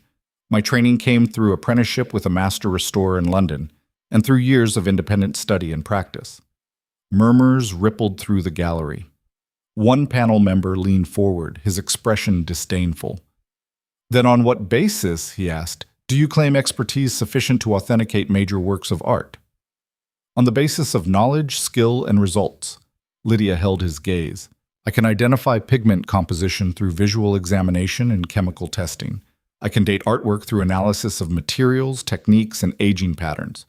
I can detect forgeries that fool trained experts, and I can do it because I've spent 10 years learning to see what others miss. Confidence is not the same as competence, another panel member interjected. Many people believe themselves expert who are merely enthusiastic amateurs. Then let me demonstrate competence, Lydia gestured to the Van Eyck, which had been brought to the hearing room under guard. That painting is a previously unknown work by Jan van Eyck, created approximately 1435. I discovered it, authenticated it through comprehensive analysis, and my conclusions have been verified by 3 of the most respected art historians in Europe, Dr. Webb, Dr. Hartford, and Professor Rousseau, all of whom will testify to the validity of my methodology. We've read their reports, Lord Ashworth said. However, questions have been raised about your provenance research. A London dealer has claimed, that dealer, Lydia interrupted, attempted fraud. Last night, he presented forged documents claiming the Van Eyck was a known work. I exposed the forgeries through material analysis. The man is currently in custody facing charges. This caused more substantial murmurs. Several panel members exchanged glances. You identified forgery in documentation? One asked sharply. Yes. Modern ink on period paper artificially aged. The chemical composition was wrong for the claimed date. Show us your analysis. For the next hour, Lydia presented her work, not just on the Van Eyck, but on dozens of other pieces. She explained her methods in excruciating detail, demonstrated testing procedures, answered technical questions with precision and confidence. The hostile skepticism gradually shifted to engaged interest. These men might be biased against a woman claiming expertise, but they were still scholars. And scholarship, real scholarship, was undeniable. Then Dr. Webb took the stand. I have examined Miss Harrow's work extensively, he testified. Her methodology is sound, her conclusions accurate, her documentation exemplary. She employs techniques that many formally trained conservators have never mastered. In my professional opinion, her expertise is beyond question. Professor Rousseau followed, his testimony equally forceful. Then Dr. Hartford, whose reputation was unimpeachable. By early afternoon, the panel's skepticism had crumbled. Even the most hostile members were asking technical questions about her methods rather than questioning her fundamental qualifications. Then Pemberton made his move. A question for the panel, he called from the gallery. Regarding Miss Harrow's character and judgment. Lord Ashworth frowned. This is not a character hearing, Lord Pemberton, but character matters when determining who should be trusted with valuable artwork. Pemberton stood, his face flushed with determination. I wish to introduce testimony regarding Miss Harrow's inappropriate relationship with the Duke of Ashford, a relationship that calls into question her judgment and motivations. The room went silent. Lydia felt ice flood her veins. This is not relevant, she began. It is entirely relevant, Pemberton interrupted. How can we trust the authentication work of a woman who is clearly involved in an improper, intimate relationship with the man who benefits most from her attributions? The Duke purchases an estate at inflated value. Miss Harrow miraculously discovers a priceless painting in that estate. It's a convenient arrangement that suggests fraud. Adrian rose from where he'd been sitting in the gallery. You're suggesting I planted a Van Eyck for Miss Harrow to discover? That's absurd. I'm suggesting, Pemberton said coldly, that Miss Harrow's relationship with you compromises her objectivity. that her authentication work cannot be trusted when she has personal reasons to please you, that this entire venture is built on impropriety. The accusation hung in the air, ugly and effective. Lydia saw several panel members nodding thoughtfully. The personal attack had landed where professional criticism had failed.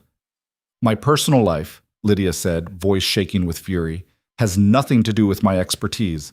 The Van Eyck attribution has been verified by 3 independent experts who have no relationship with either the Duke or myself. To suggest that professional competence is somehow invalidated by personal associations is common sense, Pemberton interrupted. A woman in an intimate relationship with a powerful man cannot be objective about work that benefits him. It's simply human nature. Then by that logic, Adrian said quietly, but with deadly precision, no married man can be trusted to authenticate artwork purchased by his wife. No father can evaluate paintings owned by his children. No business partner can verify works held by his associates. He moved to stand beside Lydia. Your argument invalidates every authentication ever performed by someone with any personal connection to a collector, which is to say, nearly every attribution in history. That's different, Pemberton began. Why? Because those authenticators were men? Adrian's voice cut like steel. The only difference here is that Miss Harrow is a woman, and you cannot tolerate a woman possessing expertise and independence, so you attack her character because you cannot attack her competence. Your Grace, your defense of her only proves my point. My defense of her proves that I recognize brilliance when I see it. Adrian turned to the panel. Yes, I have feelings for Miss Harrow. I've made no secret of that. But those feelings developed because of her expertise, not despite it. Because I watched her work with precision and dedication that humbled me. Because she chose truth over safety, honesty over survival. If personal admiration disqualifies authentication work, then the entire field must be abandoned. He looked at Lydia, and his expression was open, vulnerable, completely exposed. I love her, he said simply. I love her intelligence, her courage, her refusal to be small to make others comfortable. And nothing about that love changes the fact that she's the finest art expert I've ever encountered. The two truths can coexist. The room erupted in shocked murmurs. Lydia stood frozen, her heart hammering so hard she could barely hear. He'd just declared his love for her publicly, in front of the Academy, in front of Pemberton, and the county families and everyone who mattered in the art world. He'd sacrificed his own reputation to defend hers. Lord Ashworth banged his gavel for silence. When quiet returned, he looked at Lydia with something that might have been respect. Miss Harrow, he said formally, do you have anything to add to His Grace's statement? Lydia took a breath, steadying herself. Then she looked directly at Pemberton.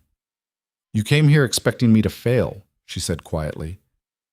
Expecting that a woman without formal credentials would crumble under professional scrutiny. When I didn't, you attacked my character instead. But here's what you don't understand.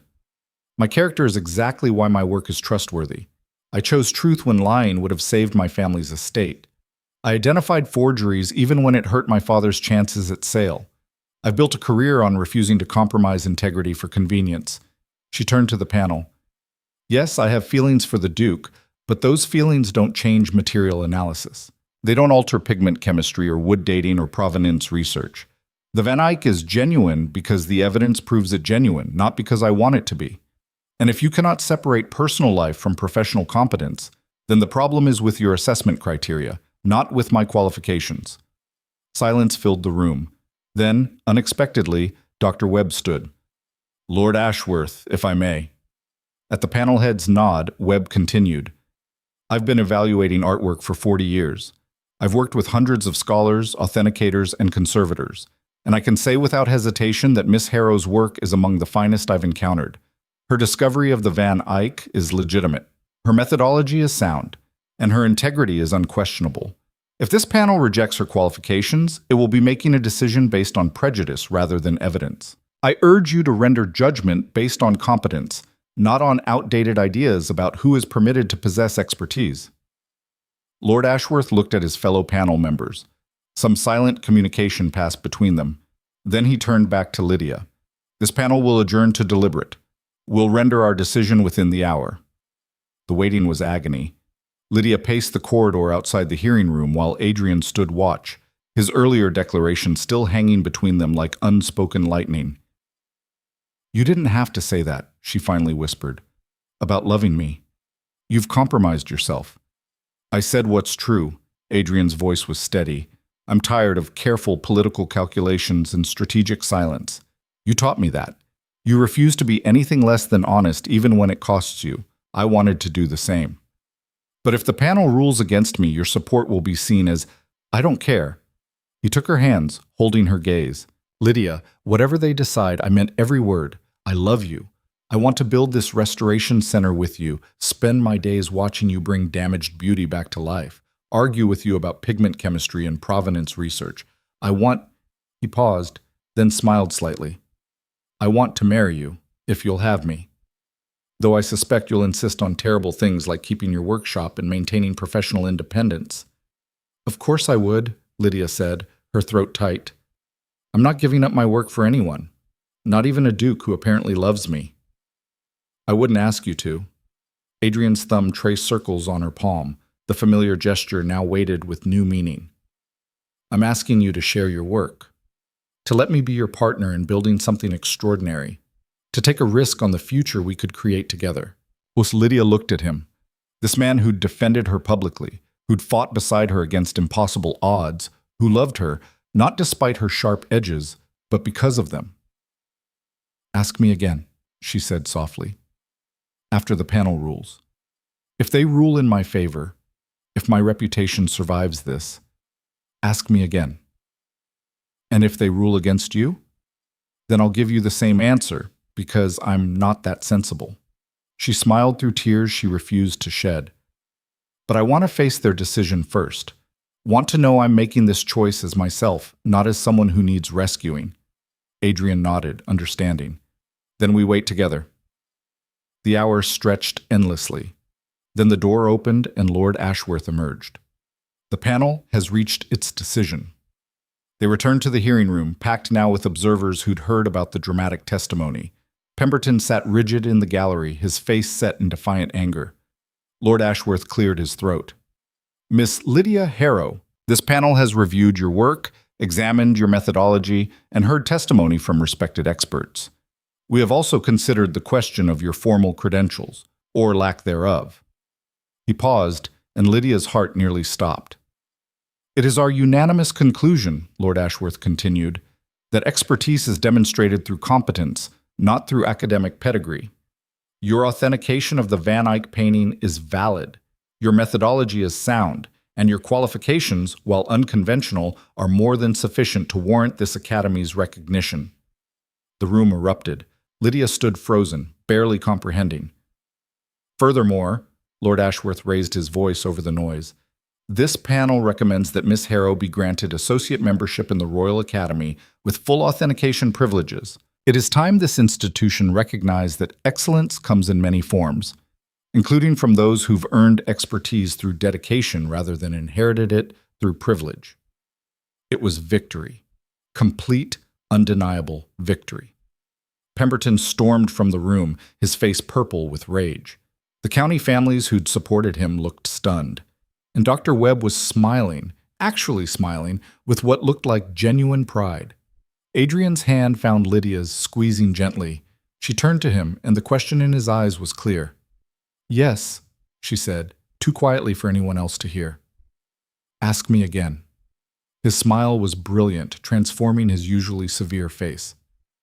"Lydia Harrow, will you—" "Not here." She laughed, overwhelmed and exhausted and impossibly happy. "Later, somewhere private, where we can fight about what kind of wife keeps her workshop and argues about art instead of hosting perfect dinner parties." "That sounds ideal," Adrian said. "I hate perfect dinner parties." They left the academy together, walking out into afternoon sunlight that seemed brighter than before. Behind them, the art world was already buzzing with news. The woman who'd authenticated a Van Eyck, the unconventional expert who'd defeated the establishment's attempt to silence her, the girl with paint on her sleeves who'd just changed everything. But Lydia barely noticed. She was thinking about damaged paintings waiting in her workshop, about the restoration center taking shape in the estate's renovated wings, about a future that looked nothing like the slow decline she'd once expected. And about the man beside her, who'd seen her brilliance when others saw only presumption, who'd fought for her when she couldn't fight for herself, who loved her exactly as she was. Sometimes the moment that looked like disaster really was the beginning of something extraordinary. The Van Eyck had proved that. And Lydia suspected it had proved much more besides. The Van Eyck sold 3 months later for a sum that made international headlines. The British Museum outbid collectors from Paris, Vienna, and New York, paying nearly £50,000 for the privilege of housing the rediscovered masterpiece. Lydia insisted the money go entirely to the Restoration Center, refusing any personal commission despite Adrian's protests. "It's not about the money," she told him, as they watched workers rebuild the fire-damaged East Wing. "It was never about the money." Then what was it about? Adrian stood beside her in the autumn wind, his hand finding hers naturally now, proving that beauty matters, that saving damaged things is worth fighting for. She looked at the scaffolding rising against gray sky, that women can be experts in their own right, not just decorative accessories to male achievement. The Restoration Center took shape faster than anyone expected. Adrian hired the best craftsmen in England, paying premium wages that attracted skilled workers despite Pemberton's attempts to interfere. Within 6 months, the East Wing stood rebuilt, not as it had been, but better. Proper workshops with north-facing windows, climate-controlled storage, a laboratory equipped with the finest analytical instruments available, and Lydia at the center of it all, directing operations with the same fierce precision she brought to her restoration work. The first official project arrived in early spring, a damaged Caravaggio from a private collection in Scotland. The owner had heard about Lydia's Van Eyck authentication and sought her expertise specifically. More commissions followed: a water-damaged Vermeer, a Renaissance altarpiece with extensive paint loss, a collection of illuminated manuscripts requiring delicate conservation. Lydia hired assistants, 3 young women and 2 men, chosen for skill rather than credentials. She taught them her methods, shared her hard-won knowledge, created the kind of training environment she'd once desperately needed and never found. "You're building something revolutionary," Dr. Webb told her during a visit to inspect the center. "A place where expertise is earned through merit, not inherited through privilege. The art world is watching." "Let them watch," Lydia said, carefully applying consolidant to a flaking paint layer. "As long as they send us damaged paintings to save, they can watch all they want." But not everyone was watching with approval. Pemberton had retreated after the Academy's ruling, but his allies remained. They whispered in London drawing rooms about the Duke's unsuitable attachment to a common restorer. They questioned whether major artworks should be entrusted to a woman-led institution. They waited for any mistake, any failure they could exploit. Lydia gave them no ammunition. Every project was executed flawlessly. Every attribution was verified by external experts. The center's reputation grew with each successful restoration, until even the skeptics had to acknowledge its excellence. 6 months after the Academy hearing, Adrian found Lydia in her private workshop late one evening. She was working on the Tudor portrait, her mother's painting, which she'd finally returned to after months of other work. "Still at it?" He leaned against the doorframe, watching her add tiny touches of color to the woman's face. "Almost finished, just the final glazing layers." Lydia didn't look up, her focus absolute. "I want to get this right. She deserves that." Adrian moved closer, studying the portrait. The woman's face was luminous now, fully restored, her expression alive with intelligence and warmth. "She would be proud of you, what you've built here." "Maybe." Lydia set down her brush, finally turning to face him. "Or maybe she'd think I was crazy for taking on this much responsibility. Running a center, managing staff, dealing with demanding collectors. You thrive on it." "I do," she admitted, smiling slightly. "Though sometimes I miss the quiet, just me and a damaged painting and all the time in the world to fix it." "You could still have that. Delegate more to your assistants. Focus on the work you love most." "And let someone else make the difficult decisions?" "No, thank you." She wiped paint from her hands. "Besides, I like the difficult decisions. They're what make this interesting." Adrian laughed. "Of course you do. You've never chosen the easy path in your life." "Neither have you." She looked at him, at this man who'd defended her publicly, who'd fought beside her through every battle. "You could have walked away a dozen times, chosen a conventional duchess who'd host perfect parties, and never argue with you about art attribution. Instead, you're here, in a paint-stained workshop, watching me obsess over glazing techniques.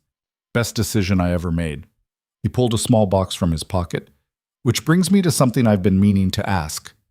Again. Lydia's heart stuttered.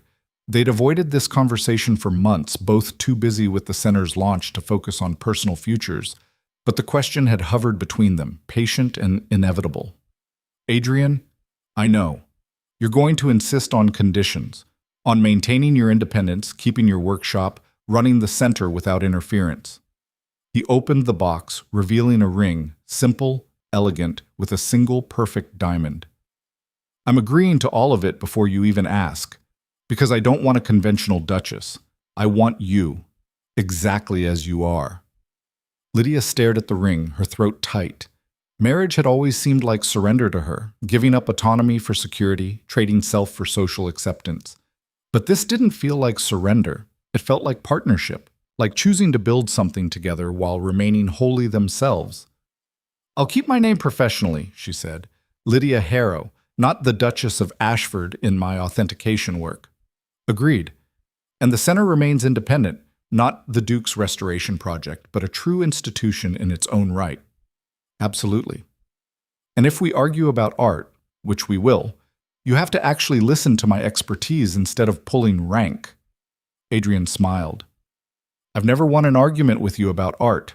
Why would I start now? Good. Lydia took a shaky breath. Then yes, I'll marry you, against all common sense and social convention, because apparently I love you enough to become a duchess who keeps paint on her sleeves and argues at dinner parties. He slid the ring onto her finger, then pulled her close, kissing her with the kind of intensity that made her forget about glazing layers and proper technique. When they finally broke apart, both breathless, Adrian rested his forehead against hers. We're going to scandalize everyone, he murmured. We already do. Might as well make it official. The wedding took place 3 months later in the estate's renovated chapel, the same room where Lydia had found the hidden Van Eyck crate. She wore white silk, but refused to cover the small paint stain on her left hand that wouldn't quite wash clean, a permanent reminder of who she was, even dressed in lace and ceremony. Dr. Webb attended, along with Hartford and Rousseau. Her assistants served as attendants, and her father walked her down the aisle with tears streaming down his weathered face. The county families came too, their earlier hostility tempered by the center's undeniable success and the social reality that opposing a duke's wedding was pointless. Even Pemberton attended, though he stood rigid and silent throughout, his defeat written in every line of his florid face. But Lydia barely noticed him. She was too focused on Adrian waiting at the altar, on the future they were choosing together, on the impossible dream that had somehow become real. When the officiant pronounced them married, the congregation applauded. Adrian kissed her, thorough and possessive, and someone, probably one of her assistants, cheered loudly. Ready to be scandalous? Adrian whispered against her lips. I was born ready, Lydia whispered back. The reception was held in the center's main gallery, surrounded by paintings in various states of restoration. Lydia had insisted on this, wanting to celebrate among the work that mattered most. Guests wandered between easels, examining damaged masterpieces being carefully brought back to life. It's unconventional, one elderly countess sniffed to her companion, having a wedding breakfast surrounded by dusty old paintings. Those dusty old paintings are worth more than your entire estate, Lydia's assistant Margaret said cheerfully as she passed with champagne. And each one is being saved by the woman you're gossiping about. Perhaps focus on the miracle rather than the venue?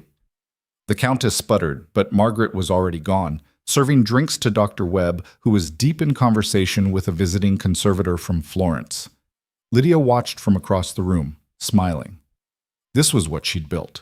Not just a restoration center, but a community. People who valued expertise over pedigree, who understood that saving beauty required difficult, unglamorous work. Happy? Adrian appeared beside her, 2 glasses of champagne in hand. Terrified, actually. She took one of the glasses. In a good way. The kind of terror that comes from getting everything you wanted and realizing you have to live up to it. You will. You already are. He clinked his glass against hers. To the most brilliant, stubborn, extraordinary woman I know, who somehow agreed to marry me despite my better judgment. Your better judgment was terrible anyway. Lydia sipped the champagne. Remember when you thought that false Rembrandt was genuine? I'll never live that down, will I? Not a chance. They stood together, watching guests circulate through the gallery. Some examined the paintings with genuine interest. Others made polite conversation while clearly uncomfortable among the tools and materials of working conservation. And a few, like Webb and his colleagues, were completely absorbed, discussing technique and methodology with Lydia's assistants. This was her world now. Not the fading countryside estate she'd grown up in, not the exclusive circles of London society, but this: paint and chemistry, damaged beauty, and patient restoration, knowledge shared and expertise earned. Speech, someone called. Others took up the cry. Speech from the bride! Lydia set down her glass, suddenly nervous. Public speaking had never been her strength.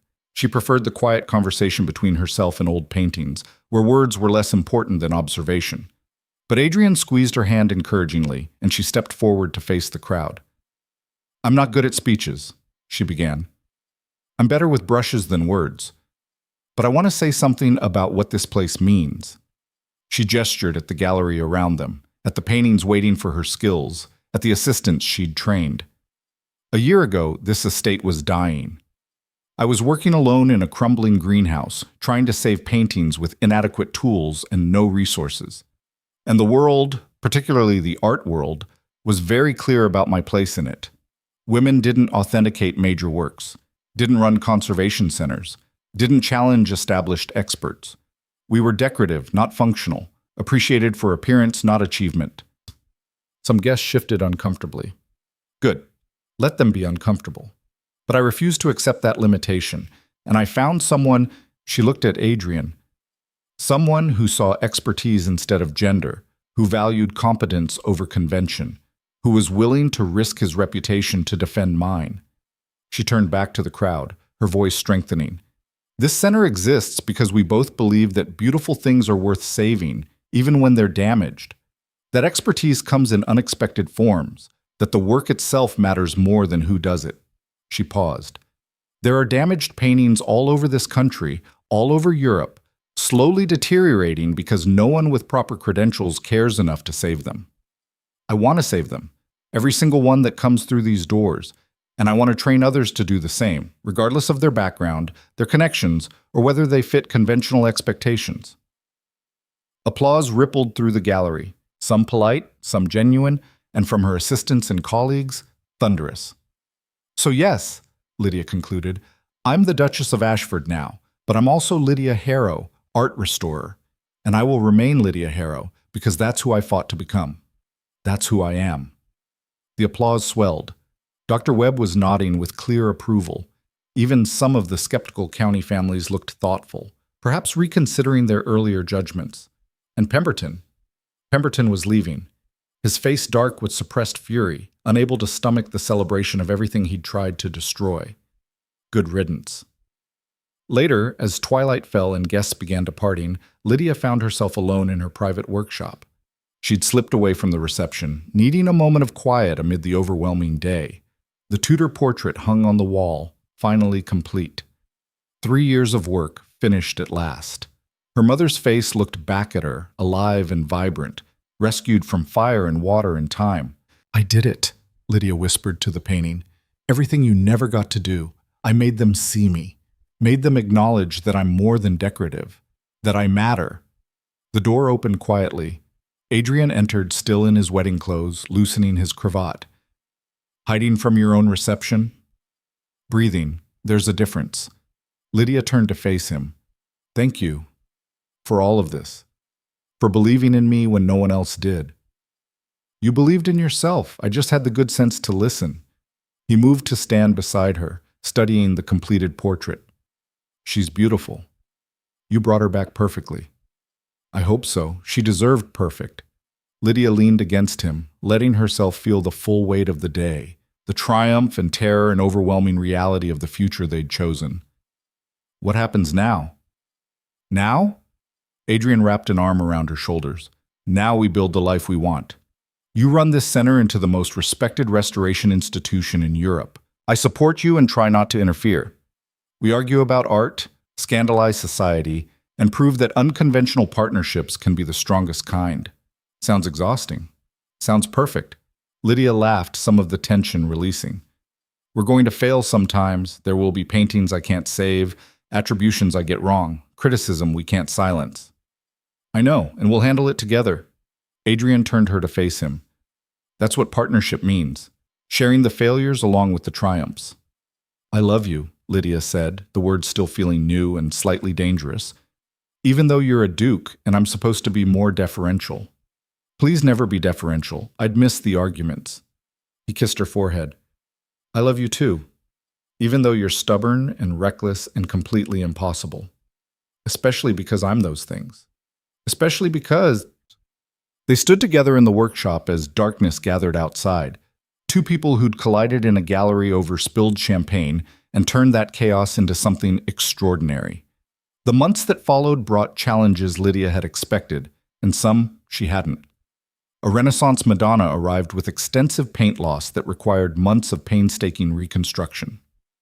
A collector questioned her attribution of a supposed Titian, leading to weeks of additional testing before Webb confirmed she'd been right to call it a later copy. The London art dealers, threatened by her growing influence, spread rumors about her methods being too aggressive, too modern, too female. Lydia ignored the criticism and focused on the work. Each painting restored was proof of her expertise. Each correct attribution was validation. Each assistant she trained was a legacy extending beyond herself. The center's reputation grew steadily. Museums began sending their most challenging conservation problems. Private collectors sought her authentication specifically. Art journals published her articles on restoration technique and material analysis.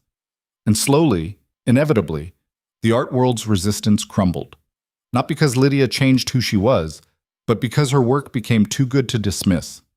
A year after her wedding, the British Museum offered her a position as senior consulting conservator, the first woman to hold such a title. She negotiated to split her time between the museum and her own center, refusing to abandon the institution she'd built. You're making history, the museum director told her, whether you intended to or not. I intended to save paintings, Lydia replied. If that makes history, fine.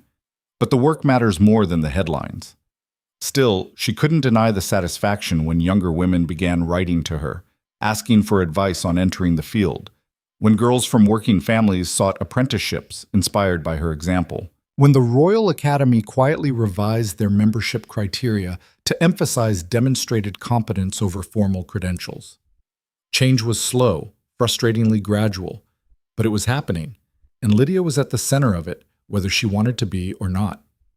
2 years after the Van Eyck discovery, Lydia stood in the center's main gallery preparing for the official opening of its permanent collection. They'd acquired, through careful purchase and generous donations, 24 significant works, not just for storage, but for study, for training the next generation of conservators, for demonstrating that damaged paintings could be saved with proper expertise and patience. The centerpiece was a newly restored Vermeer, a small domestic scene that had arrived water-damaged and nearly hopeless. Lydia had spent 8 months bringing it back, and the result was luminous. Critics called it her masterpiece of restoration work. But it was the painting hanging beside the Vermeer that meant the most to her, the Tudor portrait of her mother. Not because it was valuable or historically significant, but because it represented why she did this work, because it proved that every painting, regardless of monetary worth, deserved to be saved if someone loved it enough to fight for it. Ready for the opening? Adrian appeared beside her, dressed formally for the evening's event. Collectors, scholars, and dignitaries would arrive within the hour. No, but I'll manage. Lydia adjusted the lighting on her mother's portrait one more time. Do you think she'd understand? Why this matters so much to me? I think she'd be astonished and proud in equal measure. Adrian studied the painting. You've built something extraordinary from the ashes of what was dying. That's a kind of restoration too. Saving not just paintings, but a future that seemed lost. Lydia turned to survey the gallery. The restored paintings on the walls, the state-of-the-art workshop visible through glass doors, the library filled with research materials. This place was her legacy. Evidence that choosing truth over safety, expertise over convention, had been the right gamble all along. The estate was crumbling when I first met you, Adrian said quietly. Now look at it, alive again, purposeful, a center of learning and preservation that people travel across Europe to visit. You made that possible. We made it possible. Together. He took her hand.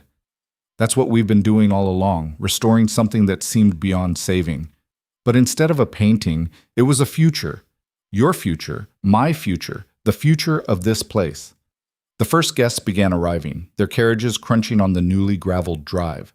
Lydia took a deep breath, steadying herself for the performance of gracious hostess. She'd gotten better at this over 2 years of marriage, though she still preferred her workshop to society gatherings. But tonight was important. Tonight, they were formally establishing the center as a permanent institution, independent and endowed, with a board of directors that included Webb, Hartford, and 3 other respected scholars. A place that would outlast both her and Adrian, continuing the work long after they were gone. Dr. Webb arrived first, bringing with him a contingent of European conservators who'd come specifically to tour the facilities. They clustered around the Vermeer, discussing Lydia's technique in rapid technical detail. Brilliant work, Webb said to her quietly. The flesh-tone reconstruction is flawless. I couldn't tell where the original ends and your retouching begins. That's the goal, Lydia replied. Invisible restoration, respecting what the artist intended rather than imposing my own interpretation. A philosophy more conservators should embrace. Webb smiled, a rare expression on his severe face. You're changing the field, Miss Harrow, or should I say, Your Grace. Lydia's fine, or Miss Harrow, professionally. I haven't quite gotten used to the title. She gestured toward the workshop. Would you like to see the new chemical analysis equipment? It's the most advanced in England. As Webb followed her to examine the laboratory, more guests arrived. Collectors she'd worked with, scholars who'd initially doubted her but had been won over by results, and a surprising number of young women dressed in practical clothes rather than ball gowns, clearly more interested in conservation technique than social networking. Lydia's assistants, now 6 in total, evenly split between men and women, moved through the crowd explaining current projects, answering questions, demonstrating methods. They were good, skilled, and confident, carrying forward the knowledge she'd fought so hard to acquire and share. This was success, she realized.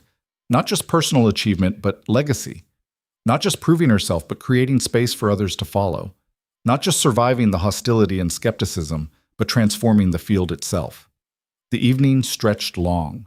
Speeches were made, toasts offered, the Vermeer admired from every angle. Lydia endured it all with as much grace as she could muster, counting the minutes until she could escape to her workshop and the quiet company of damaged paintings. Finally, near midnight, the last guest departed. The gallery fell silent, except for the quiet footsteps of servants clearing glasses and plates. Lydia slipped away to her private workshop, pulling pins from her hair and loosening the formal dress she'd worn for the occasion. The Tudor portrait waited on the wall, patient and permanent. We did it, she said to her mother's painted face. Built something that lasts, something that matters. The door opened. Adrian entered, having shed his jacket and cravat, looking as relieved as she felt to be free of formal constraint. Successful evening, he said. Exhausting evening, but yes, successful. Lydia sank into her work chair. 3 museums want to send us paintings. 2 collectors requested authentication, and a girl from Manchester asked if she could apprentice here. Said she'd read about the center in a journal and dreamed of learning conservation. What did you tell her? To send a portfolio of her work. If she's talented and serious, I'll consider it. Lydia smiled slightly. I was that girl once. Desperate for training, willing to work for nothing just to learn. I won't be the person who turns away someone like I was. Adrian moved behind her chair, hands gentle on her shoulders. You're building exactly what you needed when you were young. A place where talent matters more than connections. Trying to, anyway. There's still so much resistance. So many people who think women shouldn't. Who cares what they think? Adrian interrupted gently. Look at what you've built. Look at the lives you've changed, the paintings you've saved, the field you're transforming. Their opinions are dust compared to that. Lydia leaned back into his touch, letting herself feel the full weight of accomplishment. 2 years ago, she'd been a desperate girl in a crumbling estate, facing social destruction for telling an inconvenient truth. Now she ran the most advanced conservation center in England, had authenticated one of the century's most important art discoveries, and had created opportunities for others that had never existed before. "Sometimes I still can't believe this is real," she admitted, "that I didn't wake up and find it was all a dream. The center, the recognition, you, all of it. It's real, and you earned every bit of it." Adrian's voice was warm with affection and pride. "Though I'll confess, sometimes I also can't believe my luck. That the woman who dumped champagne on me turned out to be the love of my life." "Best accident I ever made," Lydia said, echoing words from what felt like a lifetime ago. They sat in comfortable silence, surrounded by the tools of her trade, brushes and pigments, solvents and oils, the materials of restoration and revelation. Outside, the estate grounds stretched dark and peaceful. Inside, damaged paintings waited for her attention, patient as all old art was patient. "What's next?" Adrian asked eventually. "You've conquered authentication, established the center, trained assistants, earned recognition from every major institution. What challenge do you tackle now?" Lydia considered. There were always more paintings to restore, more techniques to master, more battles to fight against those who still believed expertise should be exclusive to a certain class and gender. But more than that, there was the future she could build. Not just for herself, but for every young woman who looked at the art world and saw doors closed, who had talent and passion, but no pathway to achievement. "I want to formalize a training program," she said slowly. "Not just individual apprenticeships, but a proper curriculum. Open to anyone with skill, regardless of background. With scholarships for those who can't afford fees, a place where the next generation can learn what I had to fight to discover." Ambitious. Everything worth doing is ambitious. She turned to look at him. "Will you help? It'll require funding, institutional support, navigating the academy's bureaucracy." "Of course I'll help," Adrian smiled. "Though I suspect you'll do most of the actual work while I mainly write checks and look important at committee meetings." "That's an accurate assessment of your contributions so far." "I'm wounded," but his eyes sparkled with amusement. "Though in my defense, I did defend your honor publicly and risk my reputation by marrying a scandalous art restorer." "True. I suppose you've earned your keep." Lydia stood, stretching muscles sore from hours of polite socializing. "Come on, let's go look at the estate from the tower. I want to see what we've built." They climbed the old stone stairs to the tower that overlooked the grounds, emerging into cool night air. Below them, the estate spread in moonlit silence. The restored wings, the workshops with their north-facing windows, the gardens being slowly reclaimed from wilderness. "Your father would be proud," Adrian said, standing beside her at the parapet. "Seeing this place alive again, purposeful." "He is proud. Told me last week that I'd saved the family legacy more thoroughly than any proper marriage could have." Lydia smiled at the memory. "Though he still doesn't quite understand why I insist on working with my hands when I could be hosting tea parties. Because hosting tea parties would bore you to madness within a week. Within a day." She leaned against him, looking out over the transformed estate. "This is what I was meant to do. Save beautiful things. Create space for others to learn. Fight against the idea that expertise belongs only to the privileged. And you're doing it brilliantly." They stood together in the darkness, watching lights from the center's windows cast warm glows across the courtyard. Inside those rooms, paintings waited for restoration. Knowledge waited to be shared. The future waited to be built, one careful brushstroke at a time. A year later, the training program opened with 12 students, 8 women and 4 men, ranging in age from 17 to 40, representing backgrounds from wealthy collectors' daughters to working-class craftsmen. Lydia taught them herself, sharing everything she'd learned, everything she'd fought to discover. And as she watched them bend over their first assignments, learning to see what others missed, learning that expertise was earned through dedication rather than inherited through privilege, she felt the final piece of her mission settle into place.